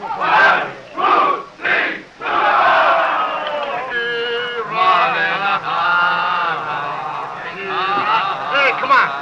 A beer, Hey, get on, will you? Come on, give me a beer. Oh, a beer.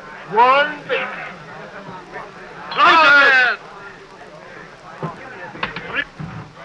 Well, here's hoping we get falling down drunk tonight. Here's how it started.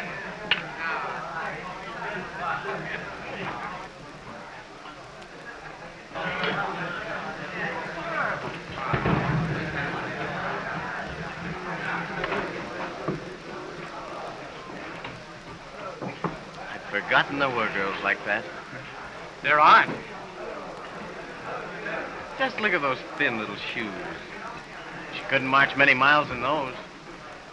Oh, don't speak about marching. You're boring the young lady. 1,000 pardons.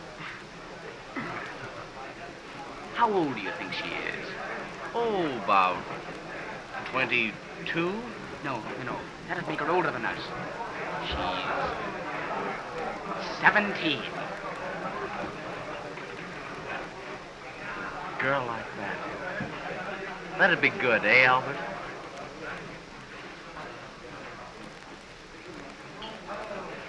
We wouldn't have much of a chance with him around.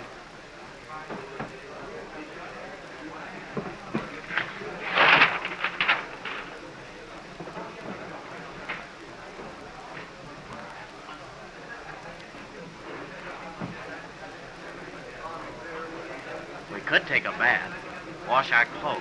All right. And I might even go so far as to get the blouse. Wait a minute. She's a long way from here now. Look at the date. May 1917. 4 months ago. That's true. Well, here's to her anyway. Here's to 'em all. Everywhere. Albert, you might as well wash up anyway. All right. Personally, I like 'em bigger around. This conversation was on a high moral plane up to now. Now we do need a bath. A bath? For what? You wouldn't understand.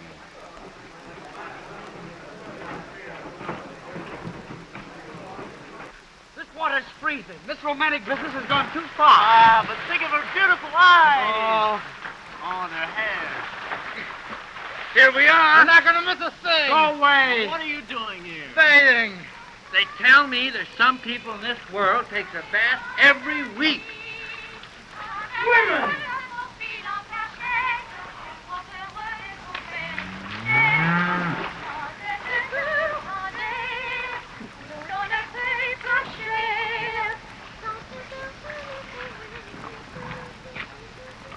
Mademoiselle, you want to swim? Embrassez-moi. Kiss me on the... Vous êtes très jolie, mademoiselle. Embrassez-moi, mademoiselle. To me, mademoiselle. Mademoiselle, you kissing me. Embrassez-moi. Oh, mais Mulet sont bien mieux que toi, va. Oh, espèce d'andouille. Mademoiselle, voyez. Moi, nager avec toi, tu peux toujours te noyer, hein, je dis. Oh, baby. Vous êtes très jolie, mademoiselle. Kiss me. Embrassez-moi. Moi t'embrasser? Eh bien, tu peux toujours courir derrière. Très bien, mademoiselle. I'll be right... Oh, no, don't go away. Doggy. Mademoiselle. Oh, Mama.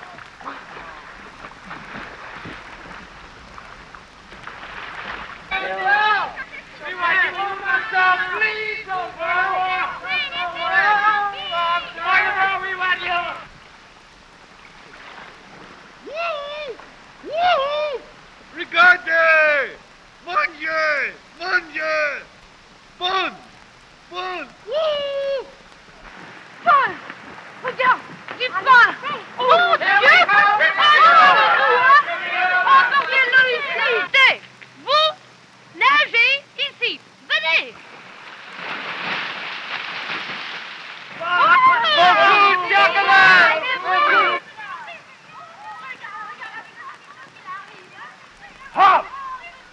you're forbidden to cross. You fellas stay on this side or you'll get yourselves in a lot of trouble.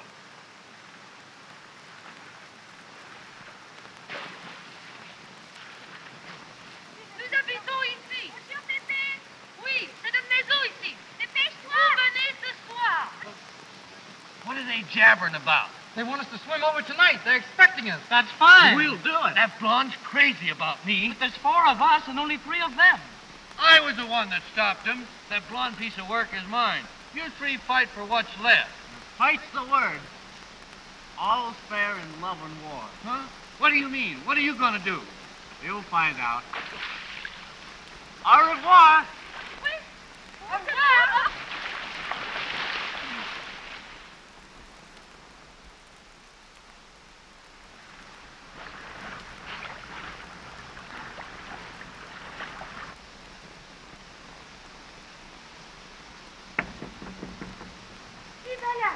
C'est moi, Blondie. Bon ami, bon ami. Bon camarade, bon camarade. Oh, un moment. J'ouvre la porte. She means the door.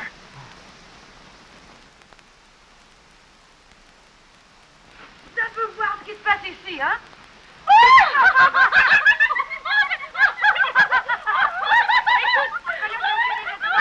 Allez, vas-y.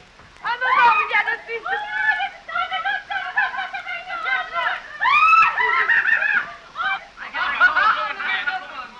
Not only modest, but dashing. A perfect fit. It might have been made for me. An officer's coat. We're following distinguished company. New Wapsie!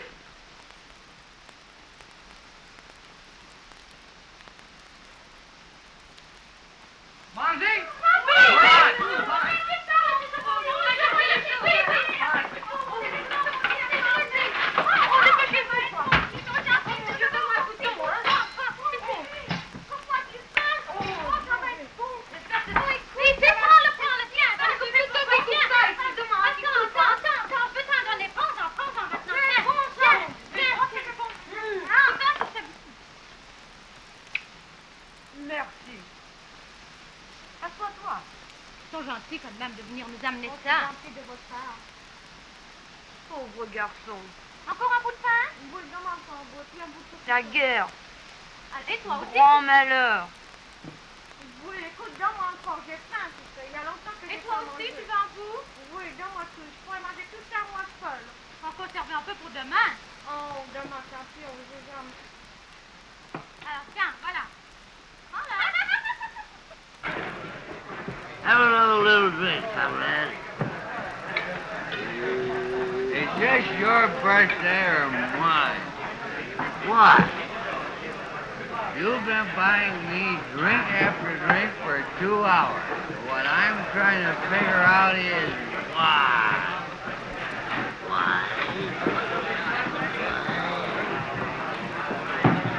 Oh!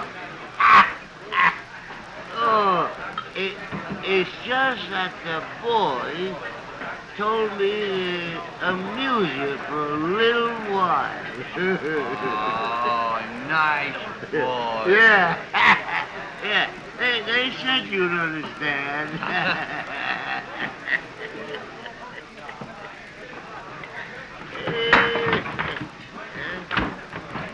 I've been betrayed.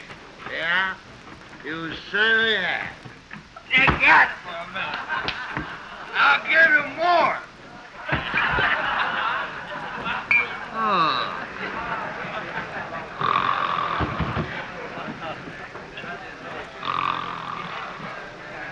It's too loud.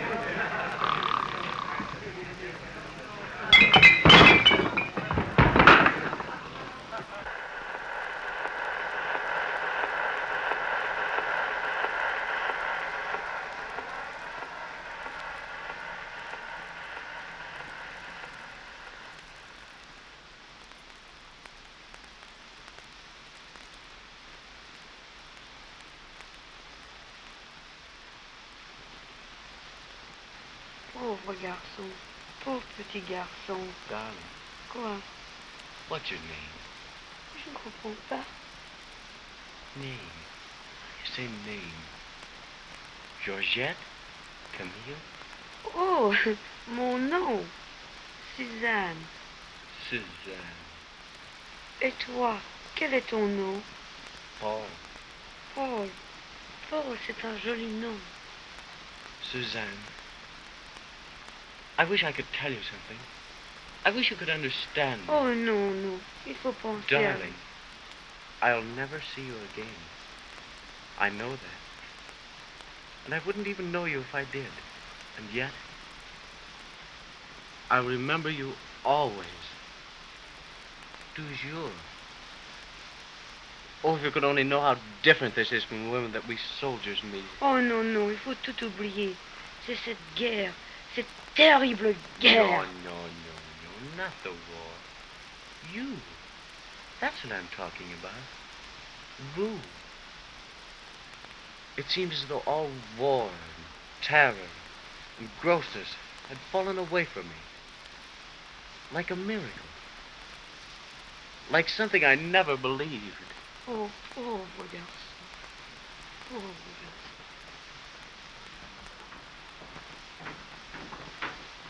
Oh, Paul. We're going, Paul.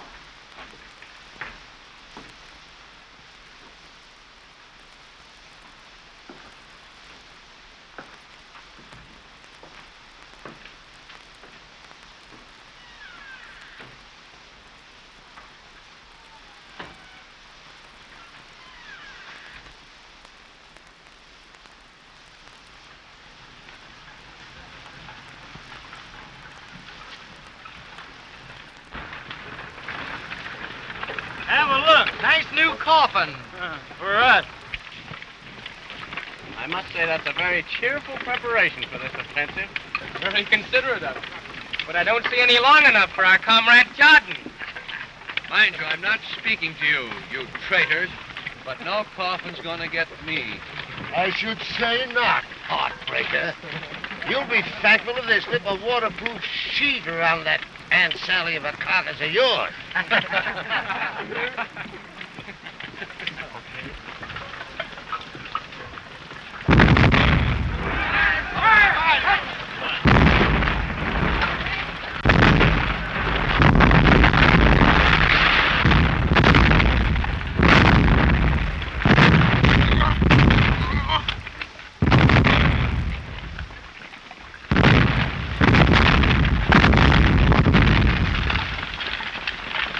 Oh, my side. Oh. My side.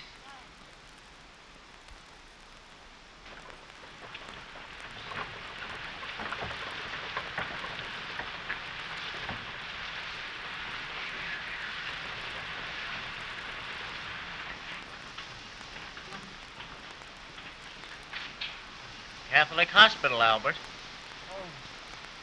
They say you always get good food and good treatment. We're lucky. After that rainy dressing station and 24 hours on the train, we deserve to have some luck.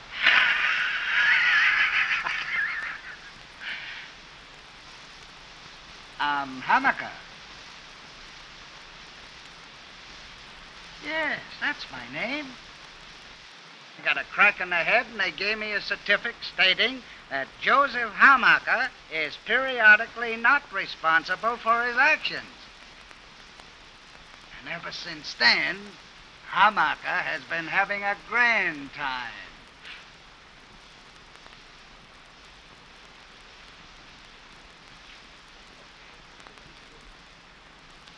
I hope you boys are not too badly wounded.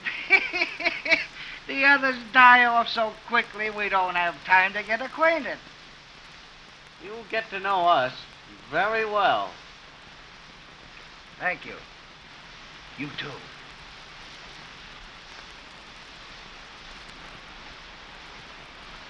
I'm sorry, my dear. It's time to go now. Yes, sister.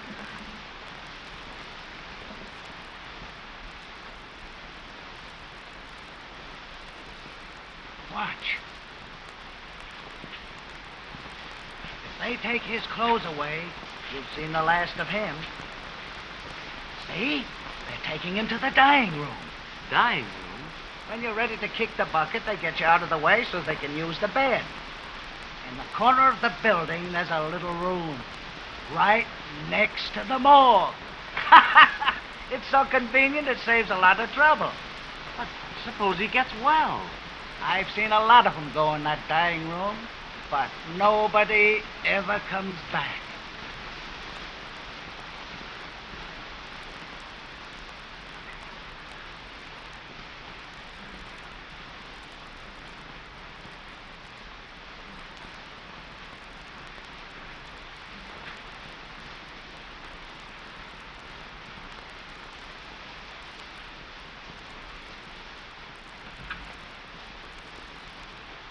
Sister.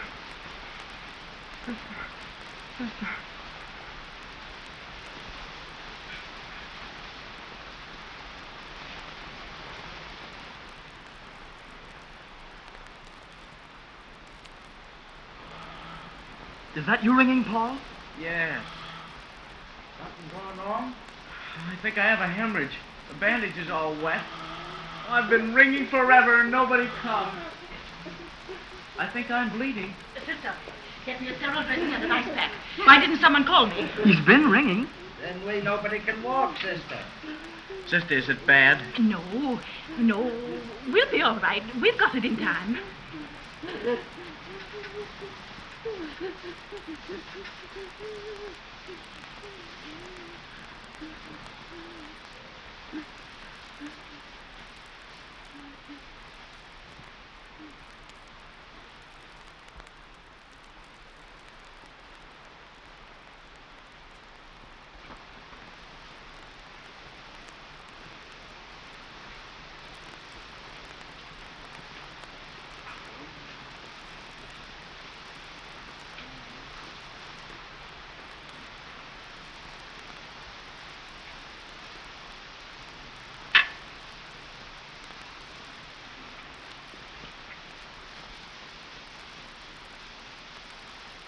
What's the matter? What are you doing? We must rearrange your bandages.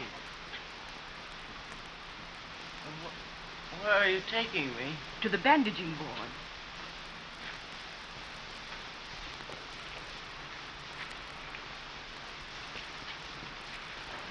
No! I'm not going! I'm staying here! Now. I'm not going to the dying room! But we're going to the bandaging board. And why are you taking my clothes? You're lying to me! But I'll come back! I won't die! I'll come back! I won't die! I'll come back! I won't die! I'm not going to die! I'll come back!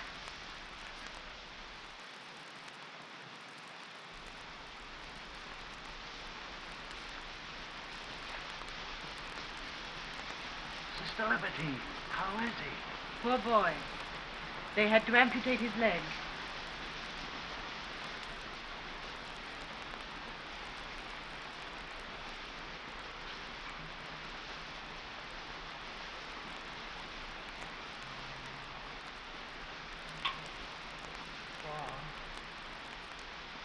Paul. Oh. Oh, yeah. Gone. Gone.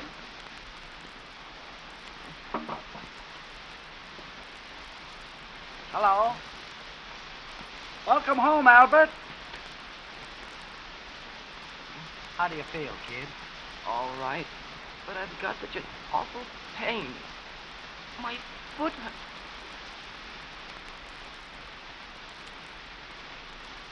Hanukkah, did they cut my leg off? Of course not. How many did you have? 2? You still got them. 1, 2. Don't play the fool, Hanukkah. Tell me truthfully. Of course not. And you look fine. Look. See?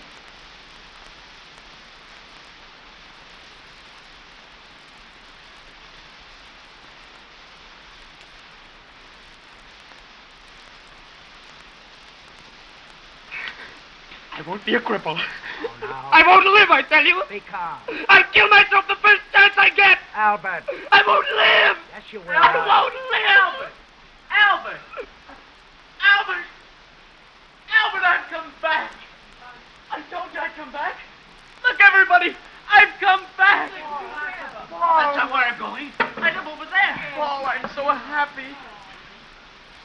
Hanukkah has come back from the dead. It's most irregular. It never happened before. Albert, we must get well quickly so we can go home soon. Albert, everything will be all right now. Yes, Paul. Everything will be all right.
Nothing.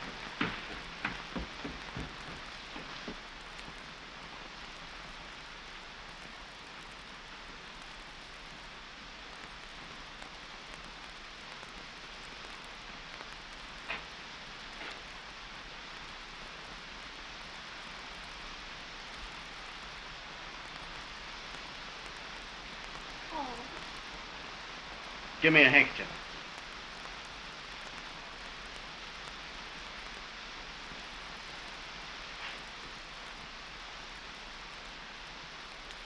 Mother?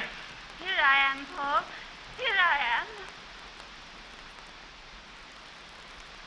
Mother's ill.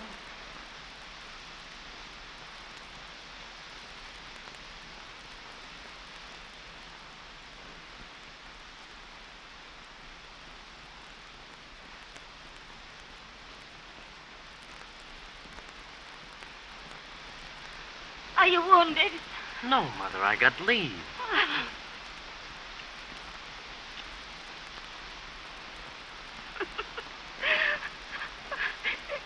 Here I lie and cry instead of being glad. Erna, get down the jar of blackberries. You still like them, don't you? Yes, Mother. I haven't had any for a long time. We might almost have known you were coming. I'm making potato cake. Don't let them burn. Oh, sit down beside me.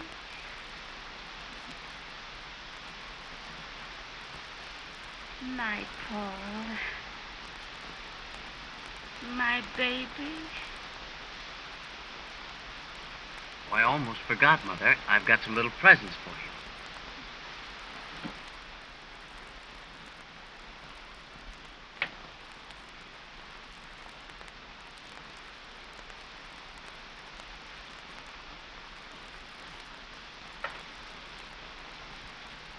Look, Mother. Bread, sausage, and rice. Paul, you've been starving yourself. Hmm. Hadn't I better go and tell Father Paul's home? If Paul could watch the things on the stove. No, child. I'm getting up. Oh, Paul, you're a soldier now, aren't you? But somehow, I don't seem to know you. I'll take these off, Mother. I'll get your suit, Paul. It's in the wardrobe just where you left it. Are you really here, Paul? You won't disappear, will you? No. I'm here.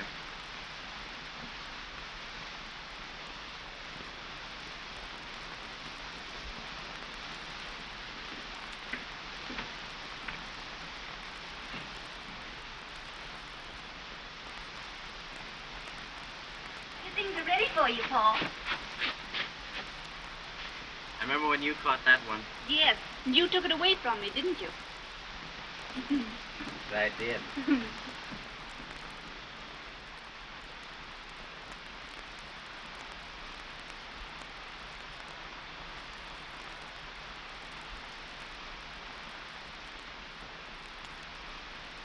We're behind the lines, but we know how to honor the soldier who goes on in spite of blood and death. Gentlemen, my son. Roses. Roses.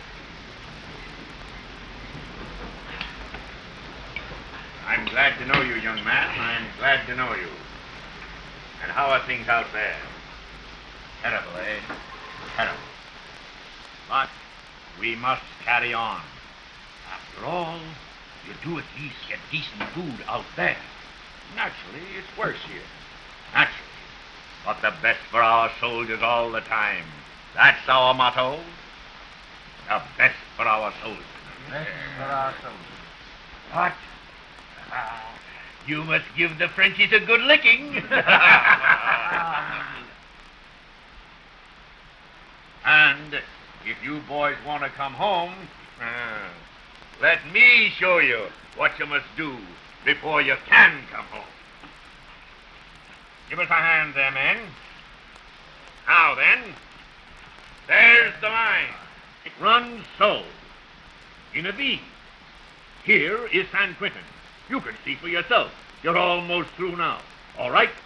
Shove ahead out there and don't stick to that everlasting trench warfare. Smash through the Johnnies, and then you will have peace. When you get in it, the war isn't the way it looks back here. Oh, you don't know anything about it. Of course, you know about the details. But this relates to the whole, and you can't judge that.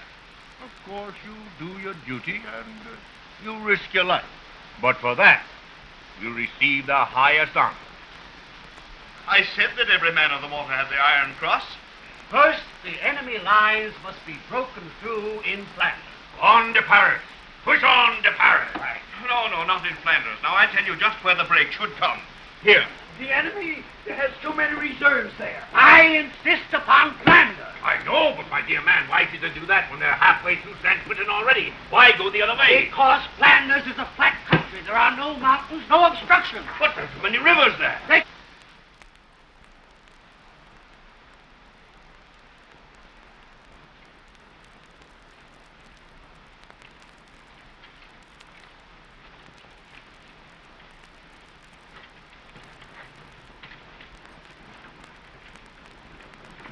From the farms they have gone, from the schools, from the factories.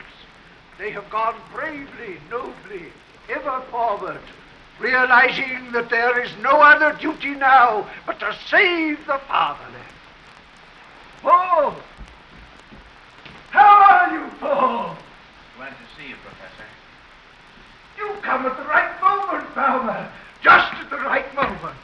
And as if to prove all I have said, here is one of the first to go.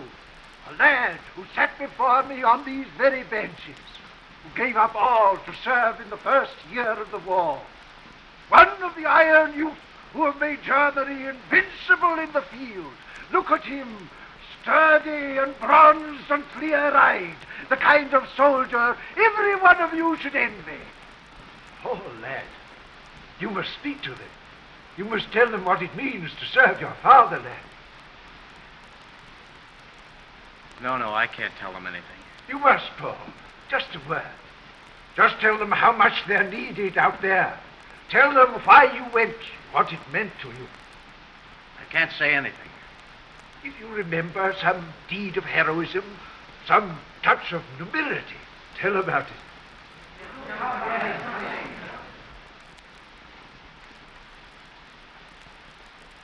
I can't tell you anything you don't know.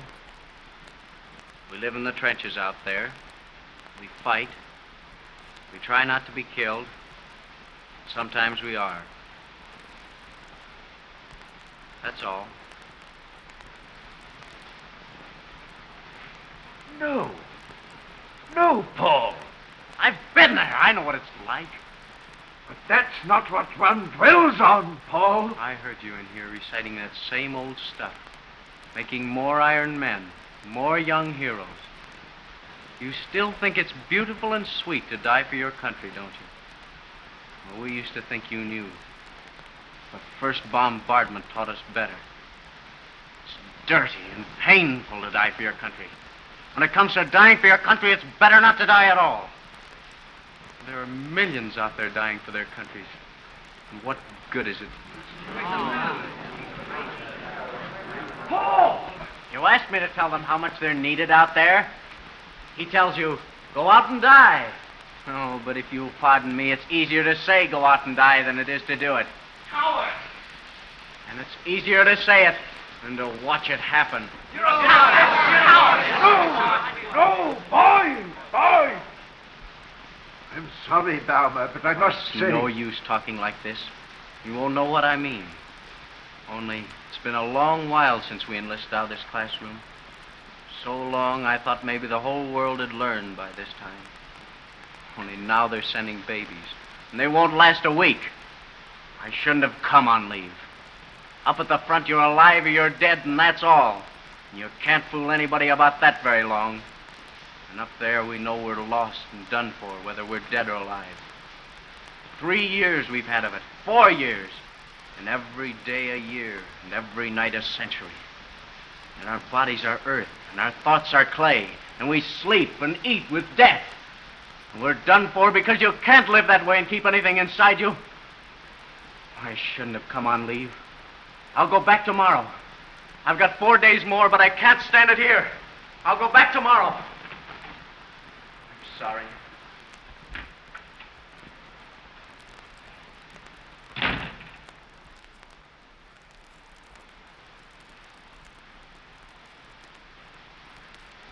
Mother, you'll catch cold here. You must go to sleep. There'll be plenty of time to sleep when you're gone. Must you go tomorrow, Paul? Must you? Yes, Mother. Orders were changed. Are you very much afraid, Paul? No, Mother. There's something I want to say to you, Paul. It's just be on your guard against the women out there. They're no good.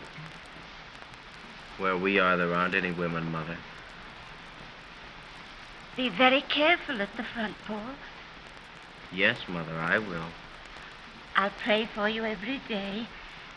And if you could get a job that's not quite so dangerous. Yes, Mother.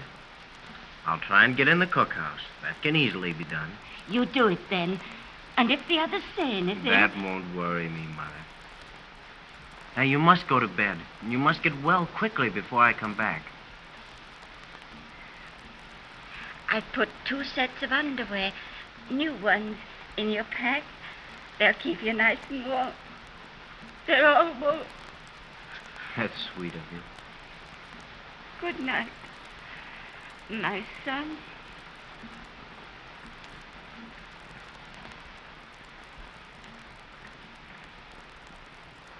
Good night, Mother.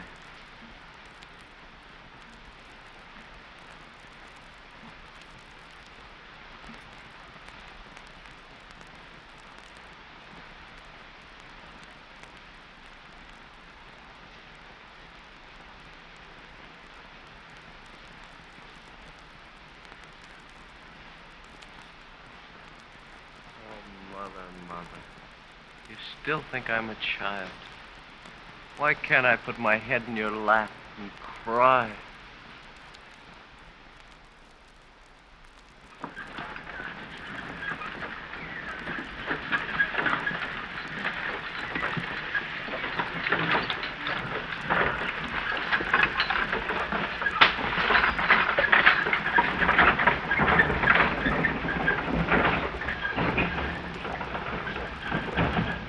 Is this the second company? Yes, sir.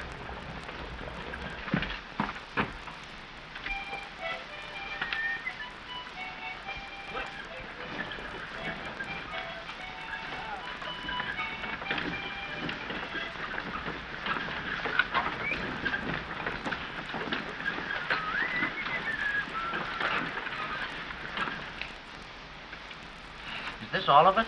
Yes, sir. We had 150 men, but this is all that came back yesterday. But now they're going to give us enough to make 150 again. How old are you? 16?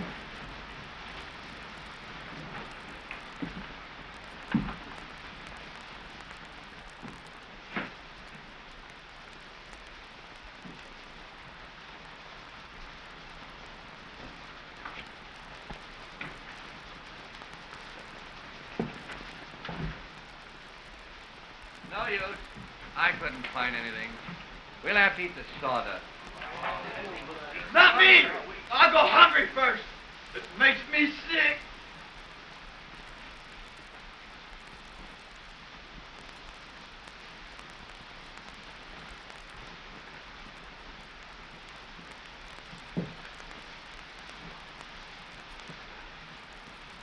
Now it's going to be a real war again.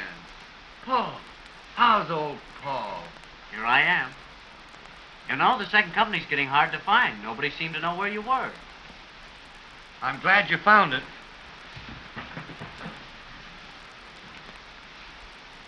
I guess I don't get much of this.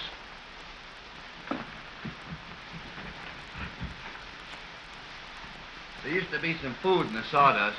Now it's all sawdust. No joke either. Eat you up inside. This doesn't look much like the old second company. The replacements are all like that. Not even old enough to carry a pack. All they know how to do is die. I guess some of the old-timers are here yet. Paul, they're trying to invent something to kill me right now. Where's Westus? Messenger dog was wounded. He went out to get it. Is it true about the armistice, Paul? Doesn't look that way back there. You mean they want us to go on fighting? That's what they say. They're crazy. Germany will be empty pretty soon. Where's Datering? He got homesick. You remember about the cherry blossoms? I guess he never got over that. He started out one night to go home and help his wife with the farm. They got him behind the lines, and we never heard of him since. He was just homesick, but probably they couldn't see it that way. Where's Cat? Is he... Not Cat. If he were out, the war would be over. You remember what he always says. They're saving him for the last. Where is he? He's out looking for food, trying to collect something to make soup with. Which way? Down the road about 2 miles that way. I'll see you later.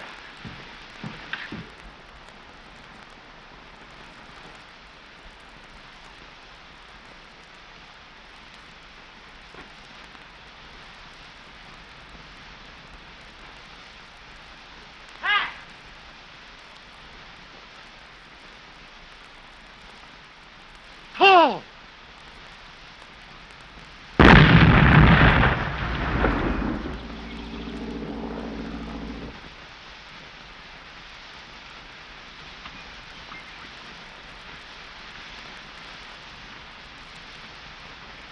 Hello, Paul. How's the side? Oh, it's all right now. It's fine. Have any luck? No, the general staff's been over this country with a rake. Let's sit down there. Tell me, Paul. How's it at home? Have a good leave? In spots. What's the matter? Oh, I'm no good for back there anymore, Cat. None of us are. We've been in this too long. The young men thought I was a coward because I told them that we learned that death is stronger than duty one's country. The old men said, go on, push on to Paris. My father even wanted me to wear my uniform around. It's not home back there anymore. All I could think of was I'd like to get back and see Cat again. You're all I've got left, Cat. I'm not much to have left. I missed you, Paul. At least we know what it's all about out here. There are no lies here. Push on to Paris? You ought to see what they've got on the other side. They eat white bread over there. They've got dozens of airplanes to all one, and tanks that'll go over anything. What have we got left? Guns so worn they drop shells on our own men. No food, no ammunition, no officers. Push on to Paris. So that's the way they talk back there. I guess we'd better be going.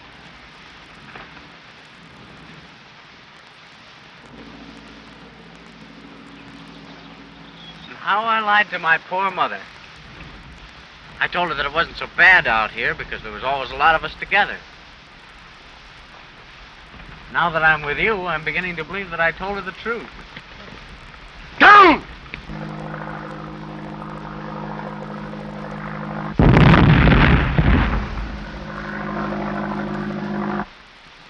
That's another one that missed us. Come on, let's go. Wait a minute. Looks like the old bread wagon's broke down. I guess I don't walk the rest of the way. Did that get you, Cat? Oh, I think it broke my shin.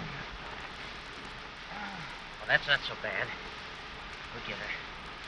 Just my luck, huh? Good luck. That means the war's over. Oh, no, sir.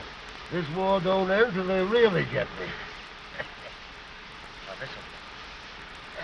easy now. Hey. Easy. Come on, I'll take you in. Give me your hand. Easy. All right.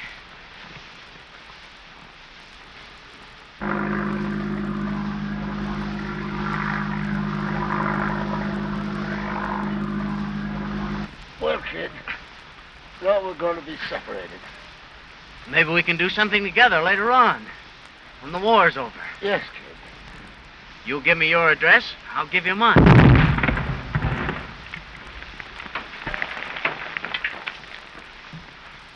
You can't get both of us in one day. Ah, we'll surely see each other again, Cat. Remember that day when you brought the whole pig into the factory? And that day in the woods when you taught us how to dodge shells? My first bombardment. How I cried. I was a young recruit then. Here we are. Here we are. All right now, Cat. You could have spared yourself the trouble. He's dead. Oh, no. He just fainted. He was hitting the shin. He's dead.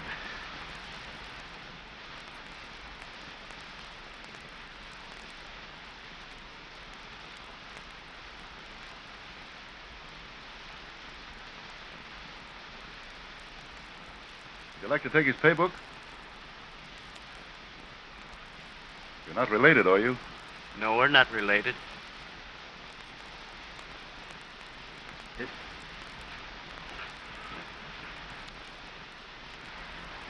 Your deal.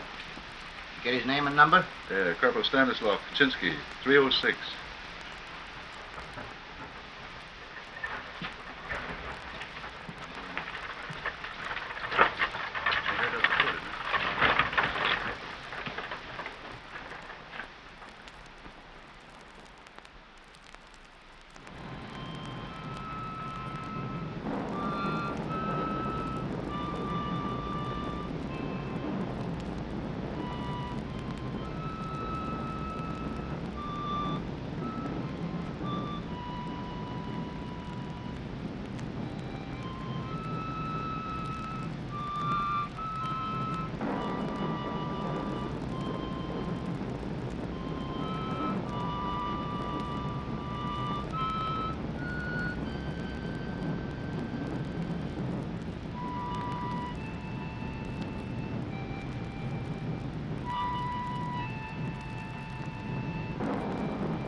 We'll be back after this short break.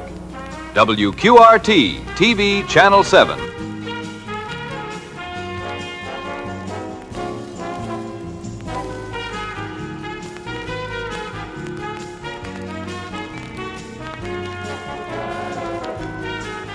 And now, your weather report.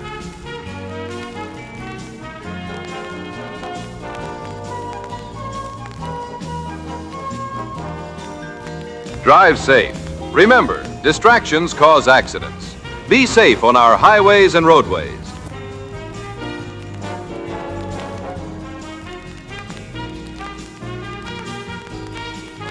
It's late. Do you know where your children are?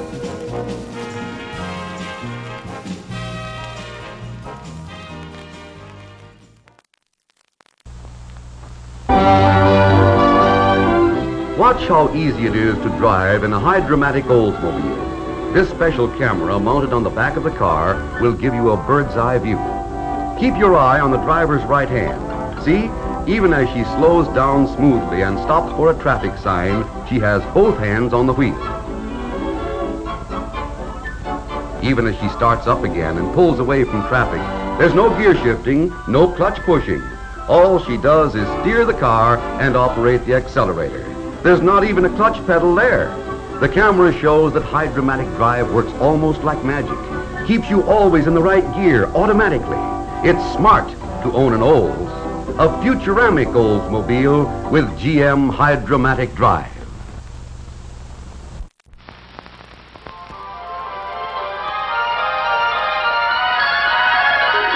You are about to know the thrill of seeing that which has never been seen before. You're about to enter a beautiful, exciting, wonderful new world, the world of 1960. For the first time in history, you'll see not one, not two, but three completely new kinds of Ford cars for 1960. A wonderful new world of Fords.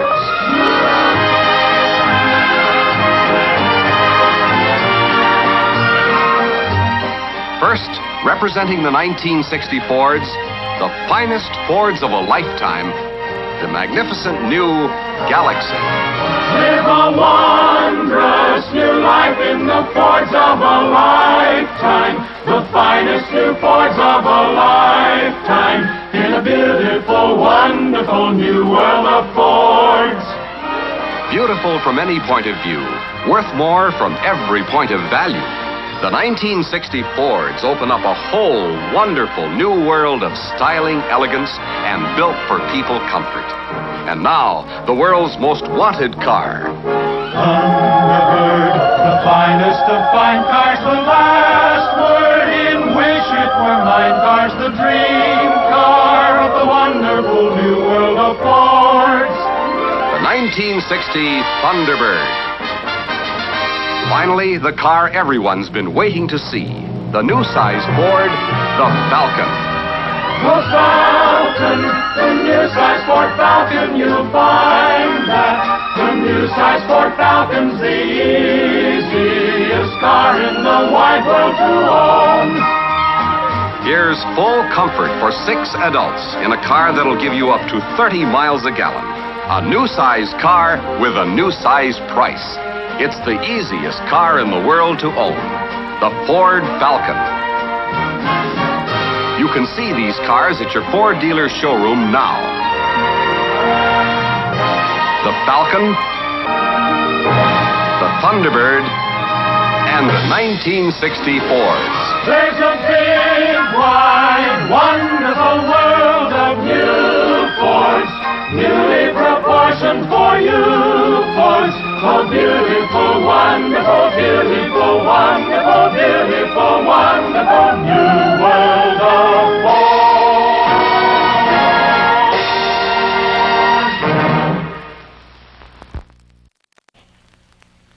Caught you this time with the same old problem. Don't you know there's a new proven way to end your dandruff problems once and for all? This is new Helene Curtis Anden Dandruff Treatment Shampoo, the first proven medical treatment in shampoo form available without prescription. Okay, now, just shampoo with Endon. Feels good, doesn't it? Now, comb your hair. Look at your comb. And this'll make you even happier. Endon is guaranteed to end itching, flaking, and scaling due to dandruff, and to prevent their return. Sure, your wife should use it instead of an ordinary shampoo. And doctors approve Endon for children, too. What do you say now? I say if you've got dandruff problems, Endon is sure the easiest way to stop them. For good. That's Endon, proved 99% effective, no prescription needed. Guaranteed by Helene Curtis, foremost name in hair care. Endon Dandruff Treatment Shampoo. Time for the late night movie.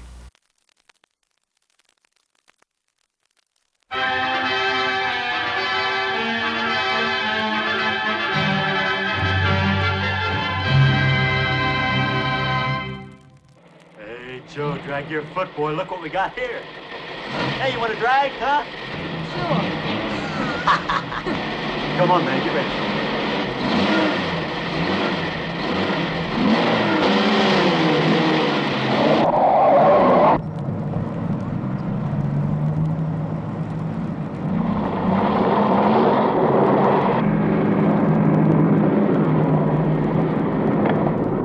I'll show him how to drive. Just watch me.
Sir, as high as this river is right now, and with all the mud and sand it's carrying, they may never find that car.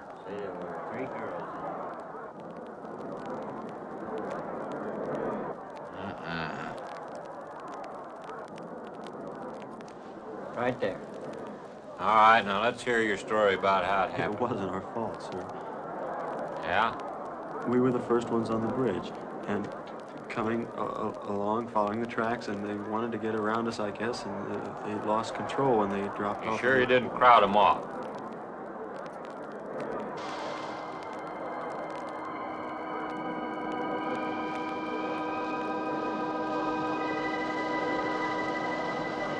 3 hours.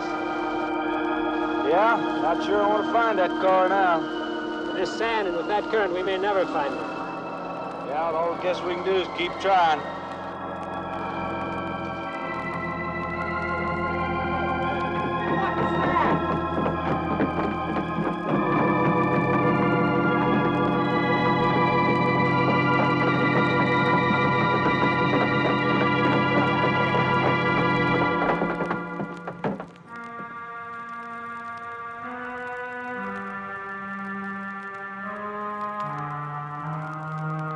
Come on, let's get down there.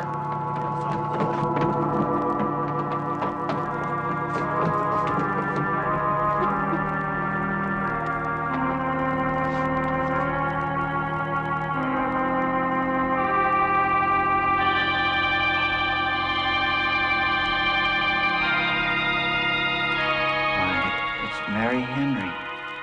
Are you all right? How'd you get out? Yeah, put this on. We better get you back to town. What about the other girls? I don't remember.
Is this like the one I'll be playing in Utah? It's quite similar. I supervised the installation myself. The accident won't delay your going, will it? No. I'm leaving this morning. There's nothing I can do here. That's right. Well, Mary, you'll make a fine organist for that church. Be very satisfying to you, I think. It's just a job to me. Well, it's not quite the attitude for going into church work. I'm not taking the vows. I'm only going to play the organ. You want more than that? Of course, it doesn't pay much, but, well, at least it's a start. Are you driving by Benton to see your folks? No, I can't. I must hurry. I've got to leave. I'm going to drive straight through. Mary, it takes more than intellect to be a musician. Put your soul into it a little, okay?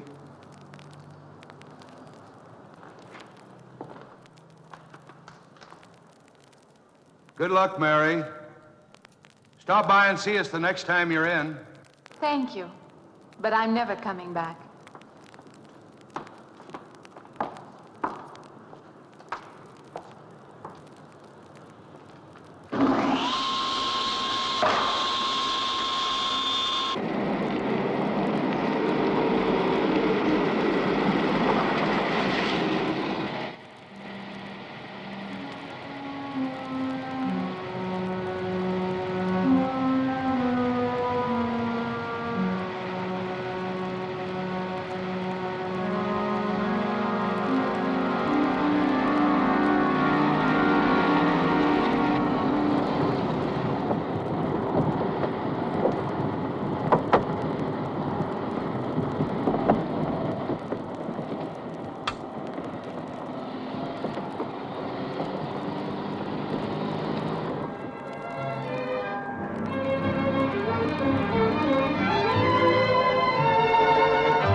Can I help you? Fill it up. All right.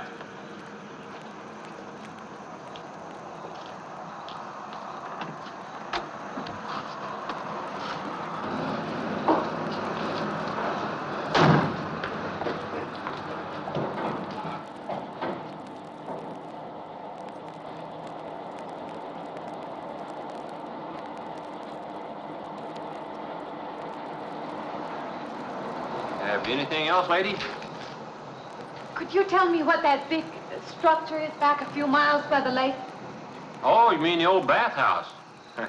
That used to be a pretty ritzy place in the old days. Then the lake went down and they made a dance hall out of it.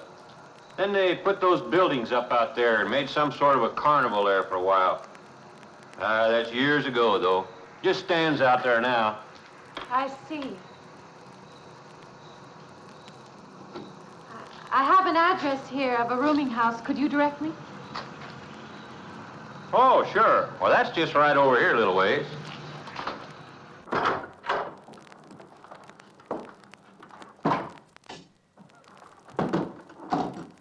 Been saving it for you since I got your letter. Could have rented it yesterday if I'd wanted. Oh, it's fine. It's just about what I expected. I knew you'd like it. This ain't no regular rooming house, you know. I only got you and Mr. Linden across the hall.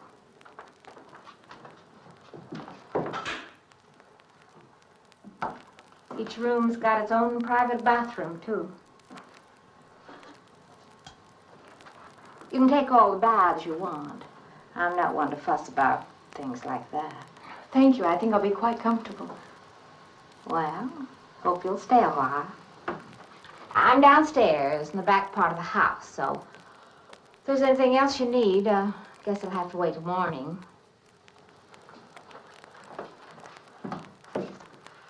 Night. Good night, Mrs. Chalmers.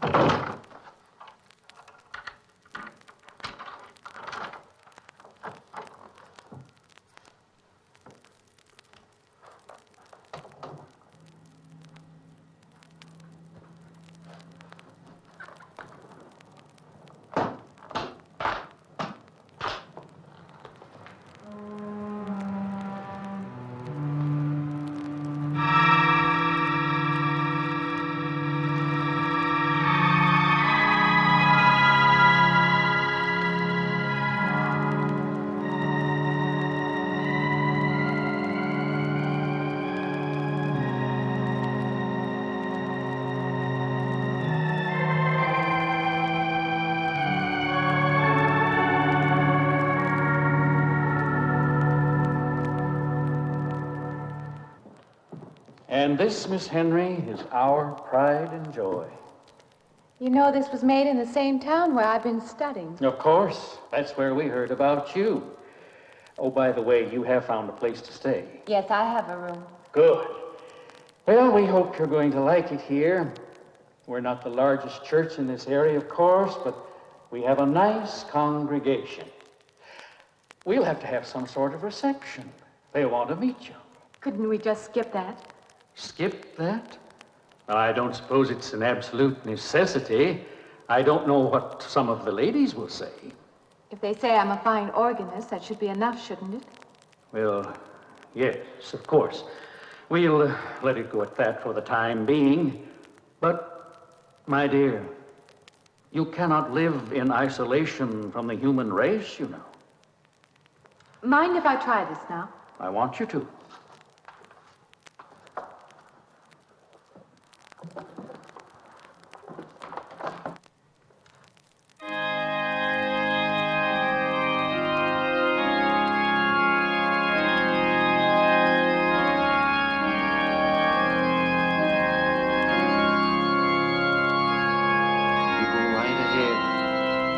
Door at the manse, if you need me.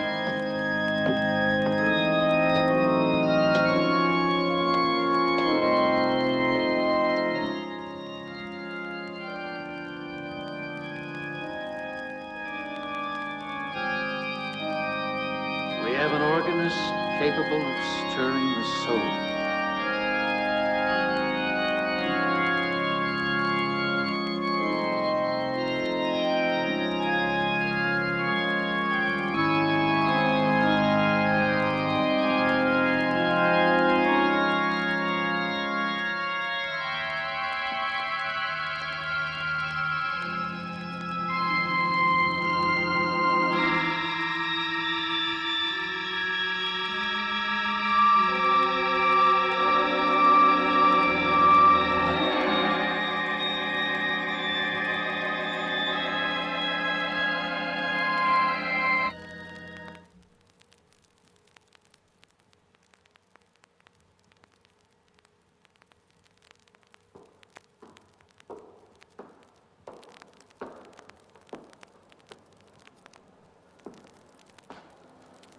What do you see?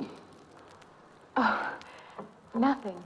Nothing at all. I've practiced the whole afternoon and it's gotten me in a mood. You need some fresh air. I've got to make a call out past the lake. Would you like to come along for the ride?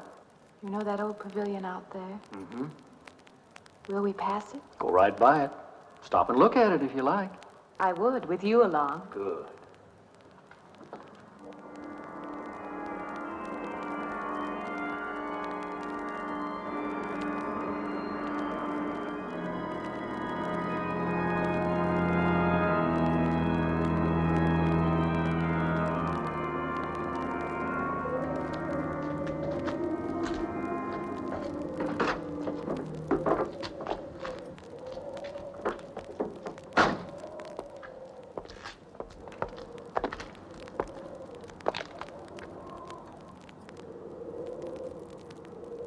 This used to be quite a place. It's been deserted for a long time now. Will you take me in? My goodness, no. It isn't safe out there anymore. That's why they put up this barrier. It'd be very easy to step around it. What attraction could there be for you out there? I'm not sure.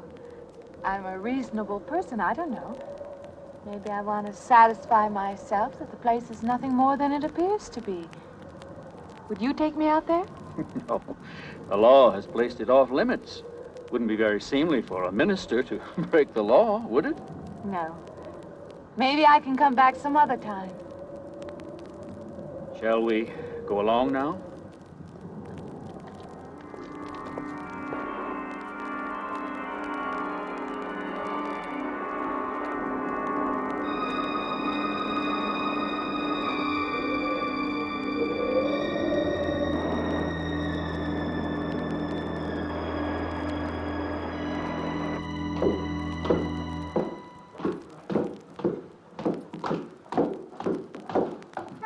That'd be you. Good evening.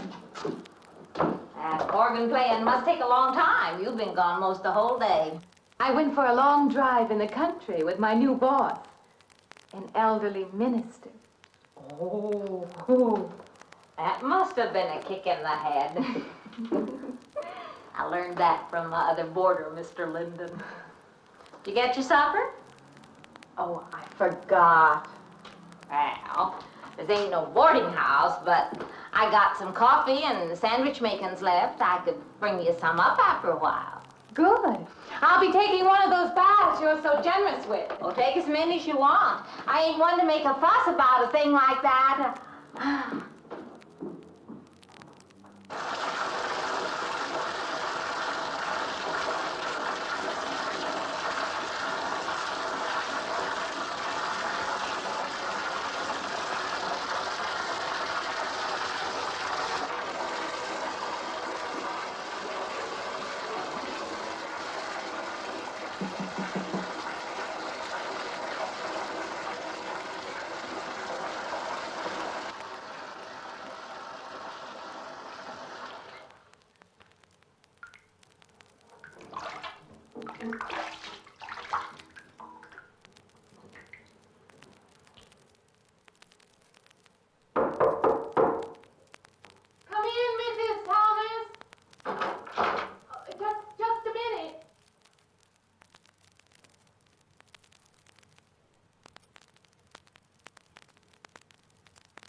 You and Mrs. Thomas. Yeah, I wondered when you asked me in. I'm John Linden. I'm your neighbor right across the hall. Oh, nice to meet you. Would you excuse me? Hey, I was just wondering if you're not doing it. Stand right there.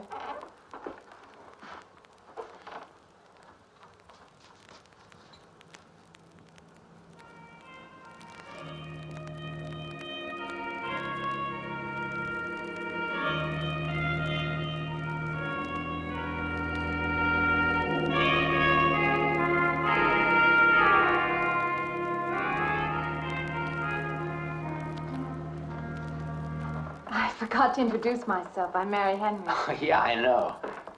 I heard you tell Mrs. Thomas you haven't ate anything yet, huh? Well, yeah, I just thought, being neighborly and all, see, I haven't eaten anything either. I just thought maybe I'd ask you out to dinner. Oh, that's very thoughtful of you, but I can't accept. I know. We haven't met or anything yet, but I just thought we I'm could be in the sorry. same house. You'll have to excuse me. Look, there's a real nice restaurant, right down the street, and I just thought, well, I'm just kind of guy that doesn't like to eat by himself. I've made arrangements to eat in my room tonight. Hey, if you change your mind, you just holler. Looks kind of lonesome in here. Good night, Mr. Linden.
Miss Henry?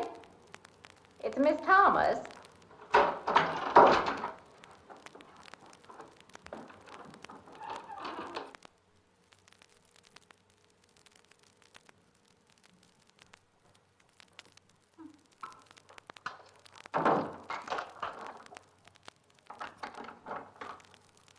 Who's the man in the hall? Oh, you must mean Mr. Linden. He has the room across the hall. No, I mean the other one. There is no other. Me and you and Mr. Linden. Us three is all there is in this house. But you must have passed him out there. You're needing this food. Going about eating makes you jumpy sometimes. Maybe you heard the boards pop or something. These old houses creak worse than my knees. I didn't hear him, Mrs. Thomas. I saw him. Now, don't talk that way. I don't sleep so good as it is. It's these old houses. They're big enough so that you could hide a man in every corner. You just gotta not let your imagination run away with you. Are you going out there? Well, of course.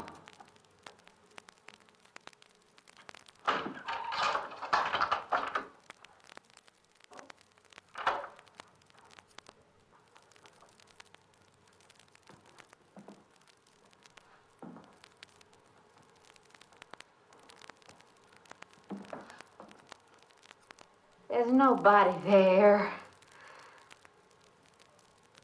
Now you just go and eat that sandwich I made for you. Don't drink the coffee. If coffee keeps you awake, it won't. Coffee never keeps me awake.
heard your alarm. I knew you'd be up.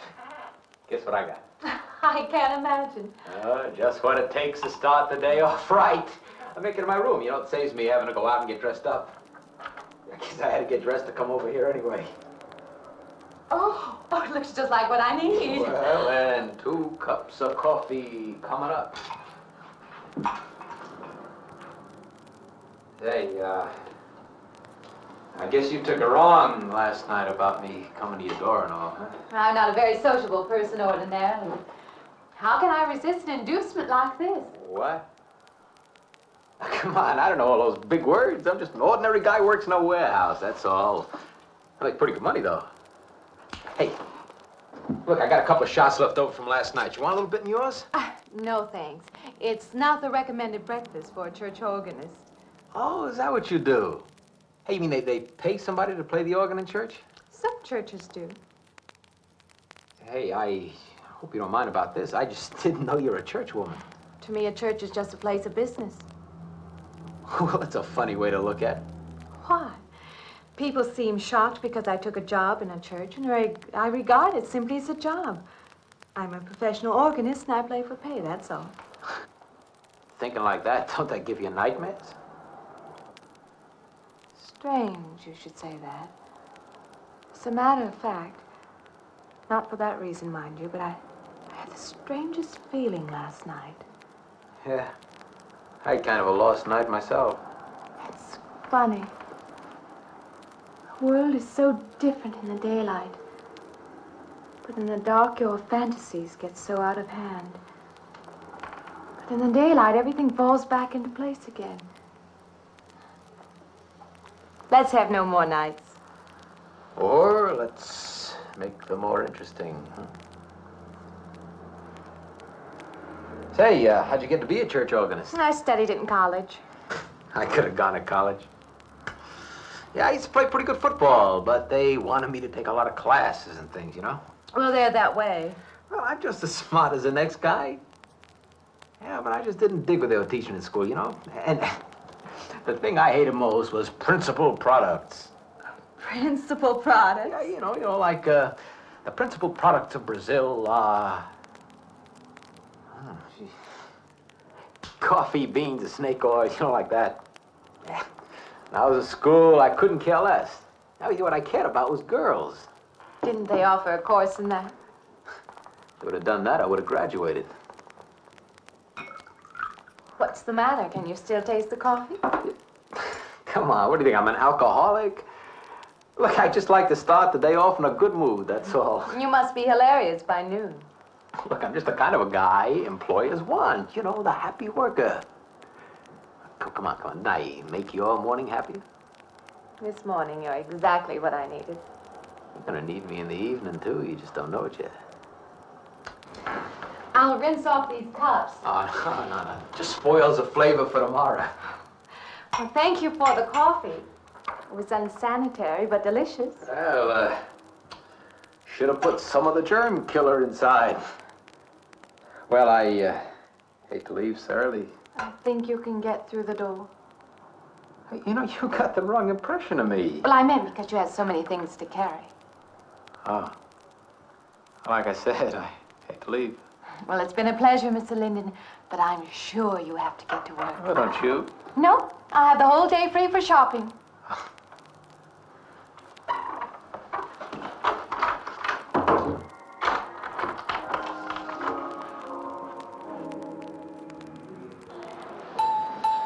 Does the hem hang right and back? We might change the hemline a little. The drape is just fine. Otherwise, it looks very nice. I'm sure it isn't very chic to take the second dress, but I like it. We alter it a little here to make it straight all the way around. There, do you want to go back to your dressing room?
like it fine. I believe I'll have you deliver the dress if you don't mind. I did say I'd take it.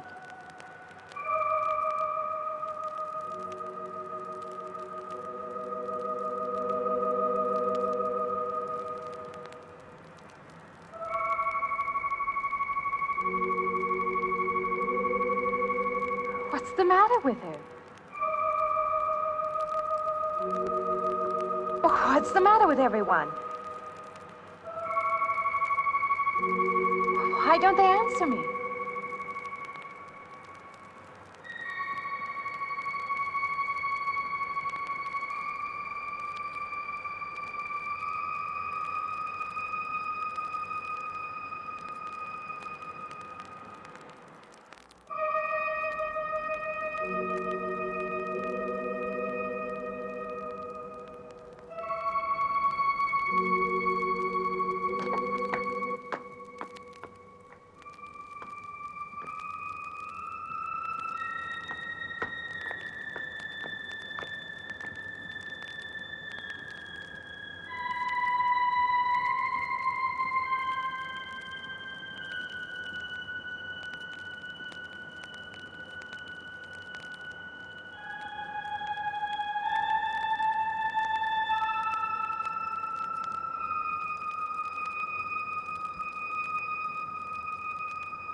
What is it? That man! I didn't mean any harm. I just stopped to get a drink. No. No. It was that man. That man. There was someone else there. That strange man was there. Now look, you've had a fright. Hysteria won't solve anything. Now control yourself. Look, I'm Dr. Samuels. My office is right across the street there. You've had a shock. If you would like my assistance, I'll be glad to offer it. Thank you. Could I come with you now? Certainly. I'll take her over to my office. We'll see that she's all right.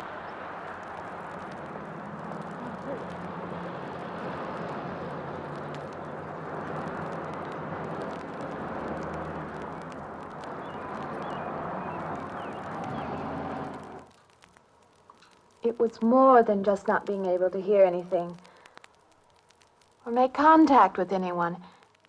It was as though for a time I didn't exist. As though I had no place in the world, no part of the life around me. And then you saw this man. Yes. You'll excuse my back, but I wanted to get some of that written down. I must have been talking for an hour. Anything else? Anything you haven't told me? That's all there is. That's the whole story. He's been following me. That's all there is to it. It isn't that simple, though, is it? What do you mean? He could hardly have been in the park this afternoon, or one of us men would have seen him. And that night in the hallway, you said yourself the landlady came up a minute later, and she didn't see him, did she? What are you driving at? It's been less than a week since you were in a car that crashed into the river. How you got out of that, no one seems to know. But that experience must have been a serious emotional shock. You think I imagined all of it, don't you? You think I'm insane? I didn't say that. I don't mean that. I'm a competent person. If anything, I'm a realist. I'm not given to imagining anything. Hogwash. All of us imagine things. Have you never heard two men talking behind your back and imagined they were talking about you? Have you never imagined you saw someone you knew and walked up to them and found they were a perfect stranger? I don't see what this has to do with it. The point is this. Our imaginations play tricks on us. They often misinterpret what we see and hear. Do you agree? I suppose so. If that can happen in ordinary times, go a step further. Look what can happen in a high fever or following a serious emotional shock. Doesn't seem possible that I could have imagined all of it. Does this man, this figure, resemble anyone you've ever known? An acquaintance or your father? No. You have a boyfriend here or back home? No, and I have no desire for one. Never? No. I'm surprised to find myself saying that. But it's true. I have no desire for the close company of other people. Have you always felt this way? I don't know. Don't you want to join in the things that other people do? Share the experiences of other people? I don't seem capable of being very close to people. I do feel that perhaps I am trying to reach out for those other things. Do you feel guilty wanting them? I don't understand you. I'm not a psychiatrist, and perhaps I'm being clumsy at all this. But I am suggesting that perhaps this figure represents a guilt feeling. Oh, that's ridiculous.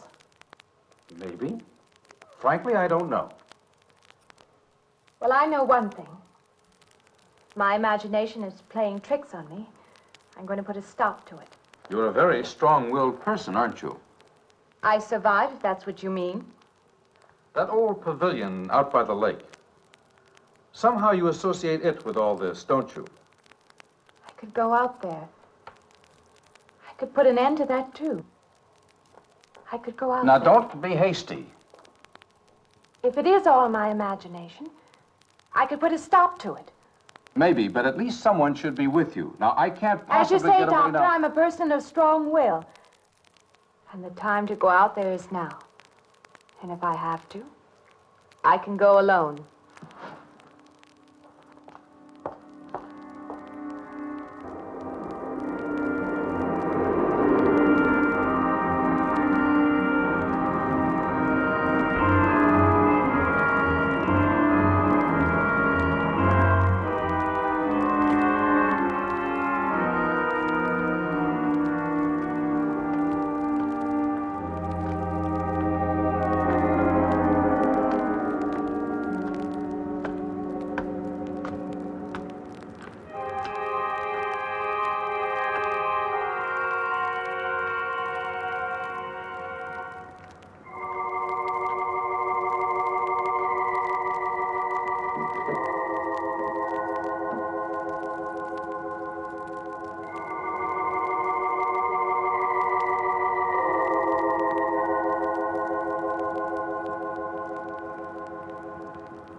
Say, I don't want to get turned down again. I was thinking asking you out to dinner. I stopped for a bite to eat on the way in. Anyway, I have to practice at the church this evening. Well, look, how's about if I pick you up afterward and go someplace and dance or something? I'm sorry. I'm not much for dancing. Hey, you mind if I ask you a question? I won't know until I hear it. What, are you afraid of men? No, I'm not afraid of men. Well, you seem sort of cold. This morning when I brought you the coffee, friendly. This morning I needed company. Well, maybe you'll need company tonight. It's better than walking home alone. Yes, it is. I should be finished around 9. Will that be all right? That's okay by me. Say, I'll see you in church, huh?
Profane, sacrilege. What are you playing in this church? Have you no respect? Do you feel no reverence? And I feel sorry for you and your lack of soul. This organ, the music of this church, these things have meaning and significance to us. I assume they did to you. But without this awareness, I'm afraid you cannot be our organist. In conscience, I must ask you to resign.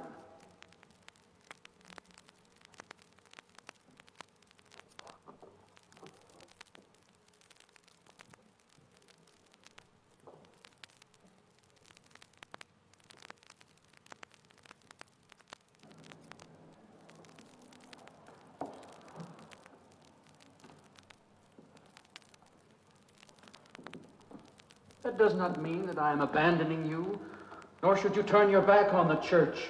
There is help here, and I urge you to accept it.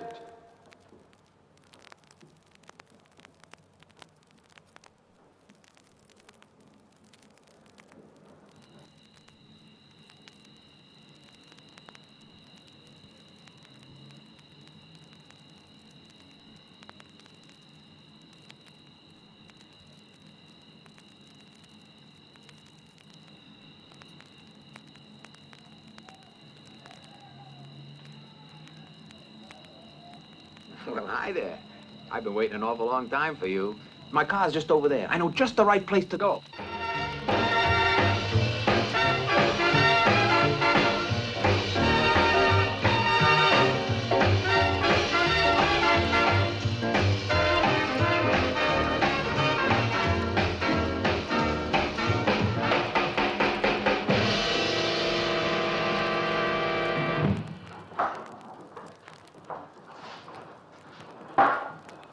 What's the matter? Don't you drink either?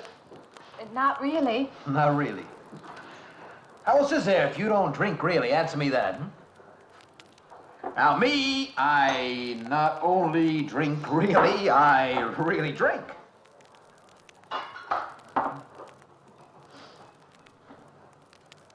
What's the matter? Do you like the music either? I like it fine. You don't like it. You don't like to dance, and you don't like to drink.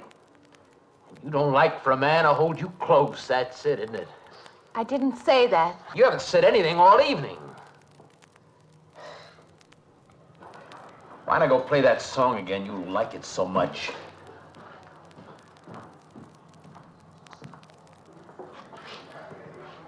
Hey, Johnny, who's the doll? Nobody you know, chicken. Oh, come on now. You've been holding out on me. That's not the kind of pig you usually drag around. Now, you quit licking your chops. She's out of your class. You want to bet? Lay off, huh? I got something on the stove there, man. Well, listen, I'll help you put it over. I don't want her to think I even know creeps like you. Good luck.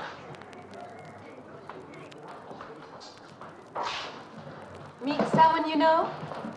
Yeah.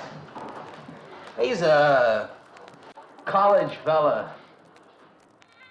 He told me about this girl who's been wanting to meet me. Wanted me to meet her. What'd you tell him? I said, how could I? You're my date, you know.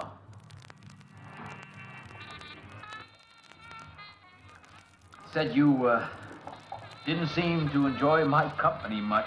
Oh, that's not true. I really appreciate your taking me out this evening.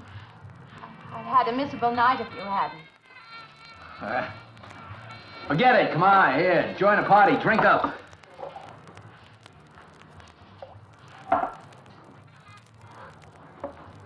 Look, I paid good money for that stuff. It ain't poison.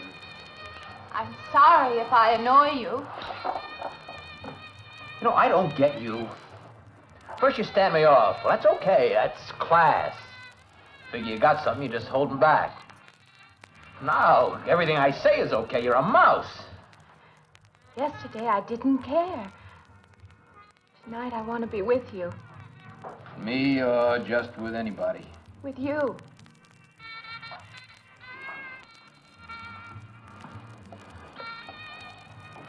Why don't you thaw out, But maybe you want to be alone, huh? I'll leave you alone no, if that's what you want. I like being with you. Really, I do. I don't want to be alone tonight. I want to be near you.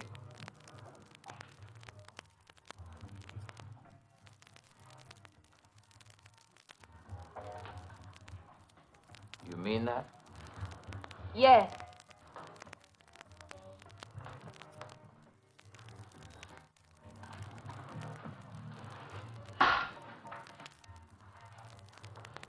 Why don't you and me get out of here, huh? You know, my room's only a couple of feet from yours. Ain't likely to get very far from me, are you?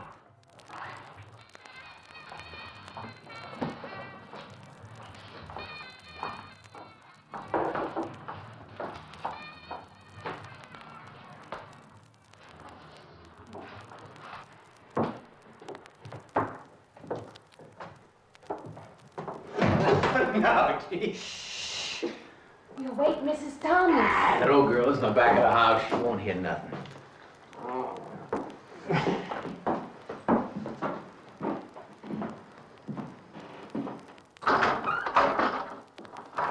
Honey, you don't want to go in there all by yourself, do you? It's dark and it's lonely in there. You don't have to be alone tonight. Just let me come in a while. Let me stay with you, huh? Look, you don't want to be alone, do you? No.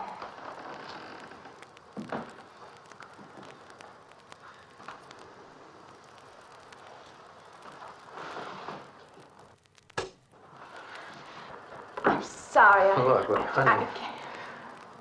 You asked me in, you dislike me a little, huh?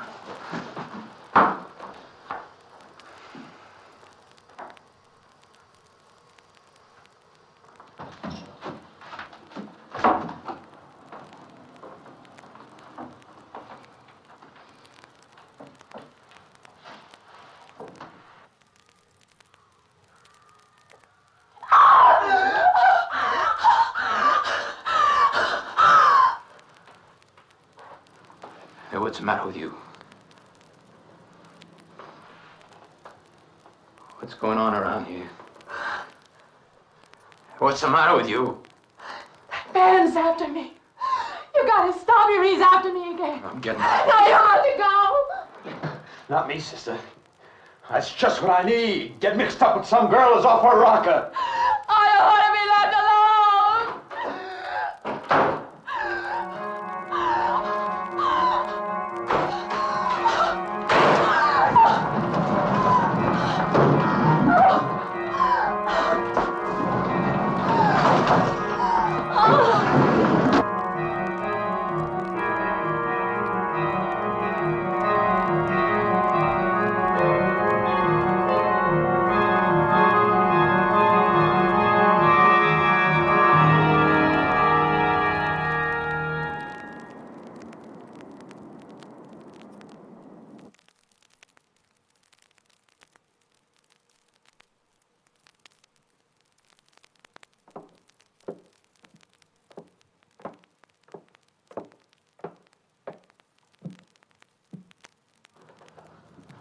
What'd you find out, Doctor?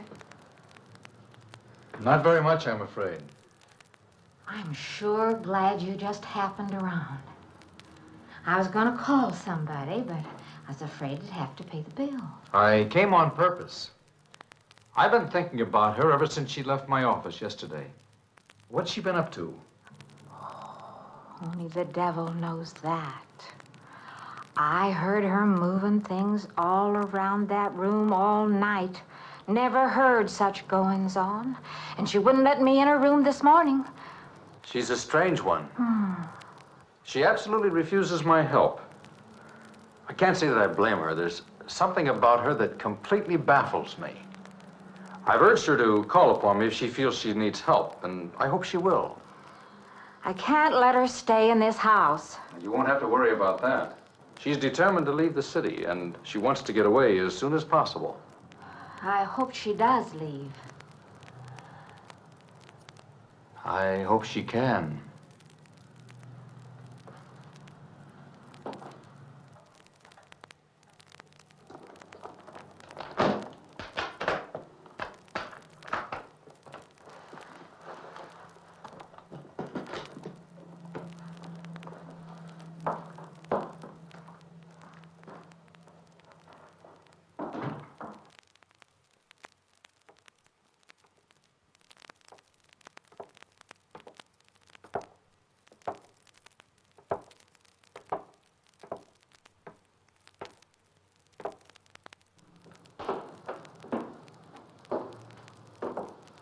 Decided to leave, did you?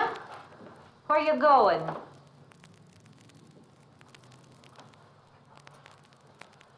I can't refund none of your week's rent when you go off like that.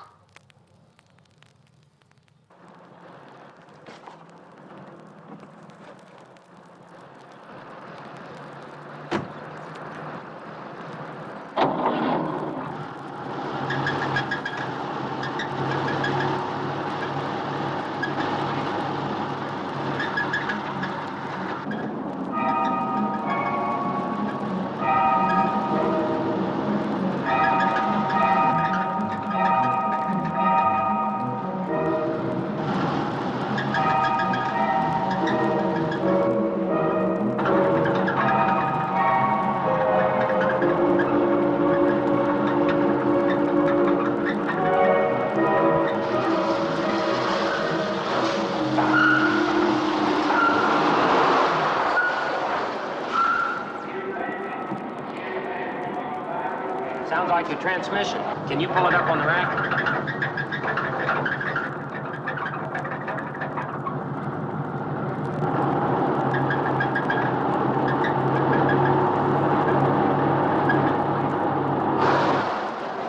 Okay, fine.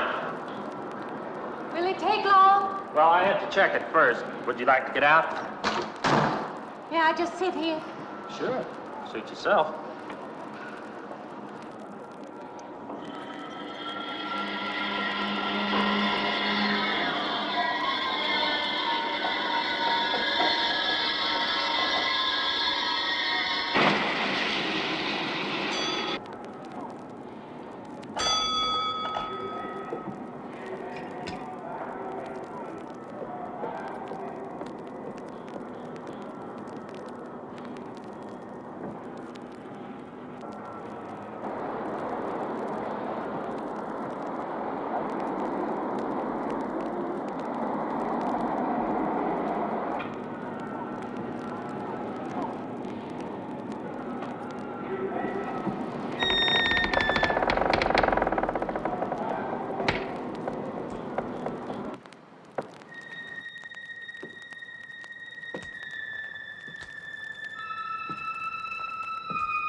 When is the next eastbound bus?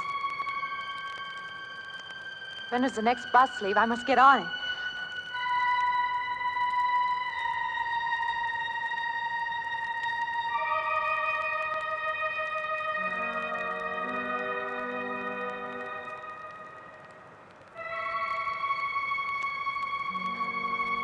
I want to get out of here.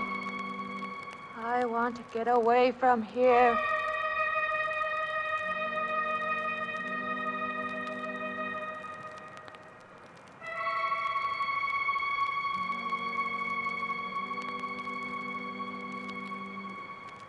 Eastbound bus. Now loading. Gate 9.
closer. Wait. Let me in. You gotta let me in. I gotta get on that train. I gotta get away from here. Please.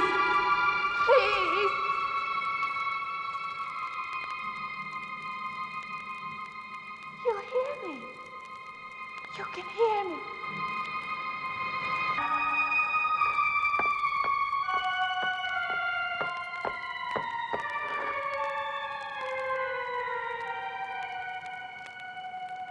Why can't I hear anything?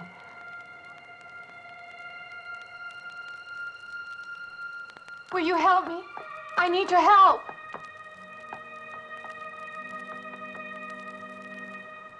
Just a moment, please.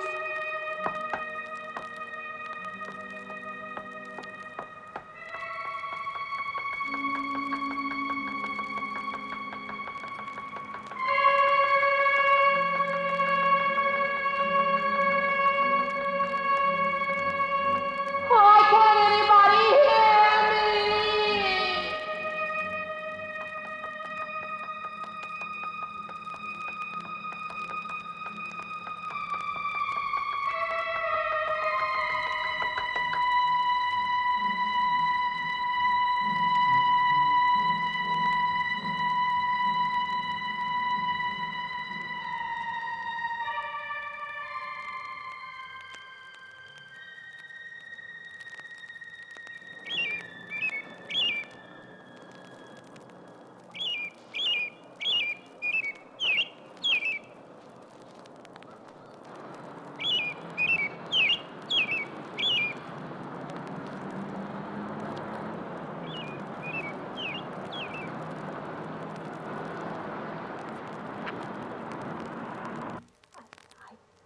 Came to you, Doctor, because you're my last hope. If you don't help me, I'll have to go back there. He's trying to take me back somewhere. Doctor, you've got to tell me what to do.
The car's still over there. And then the footprints leading up to here.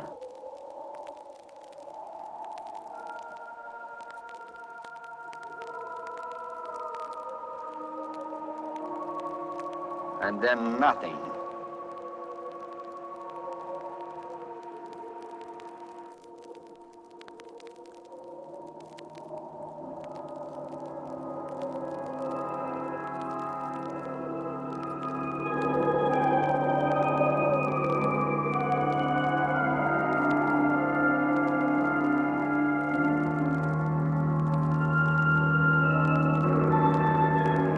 Okay,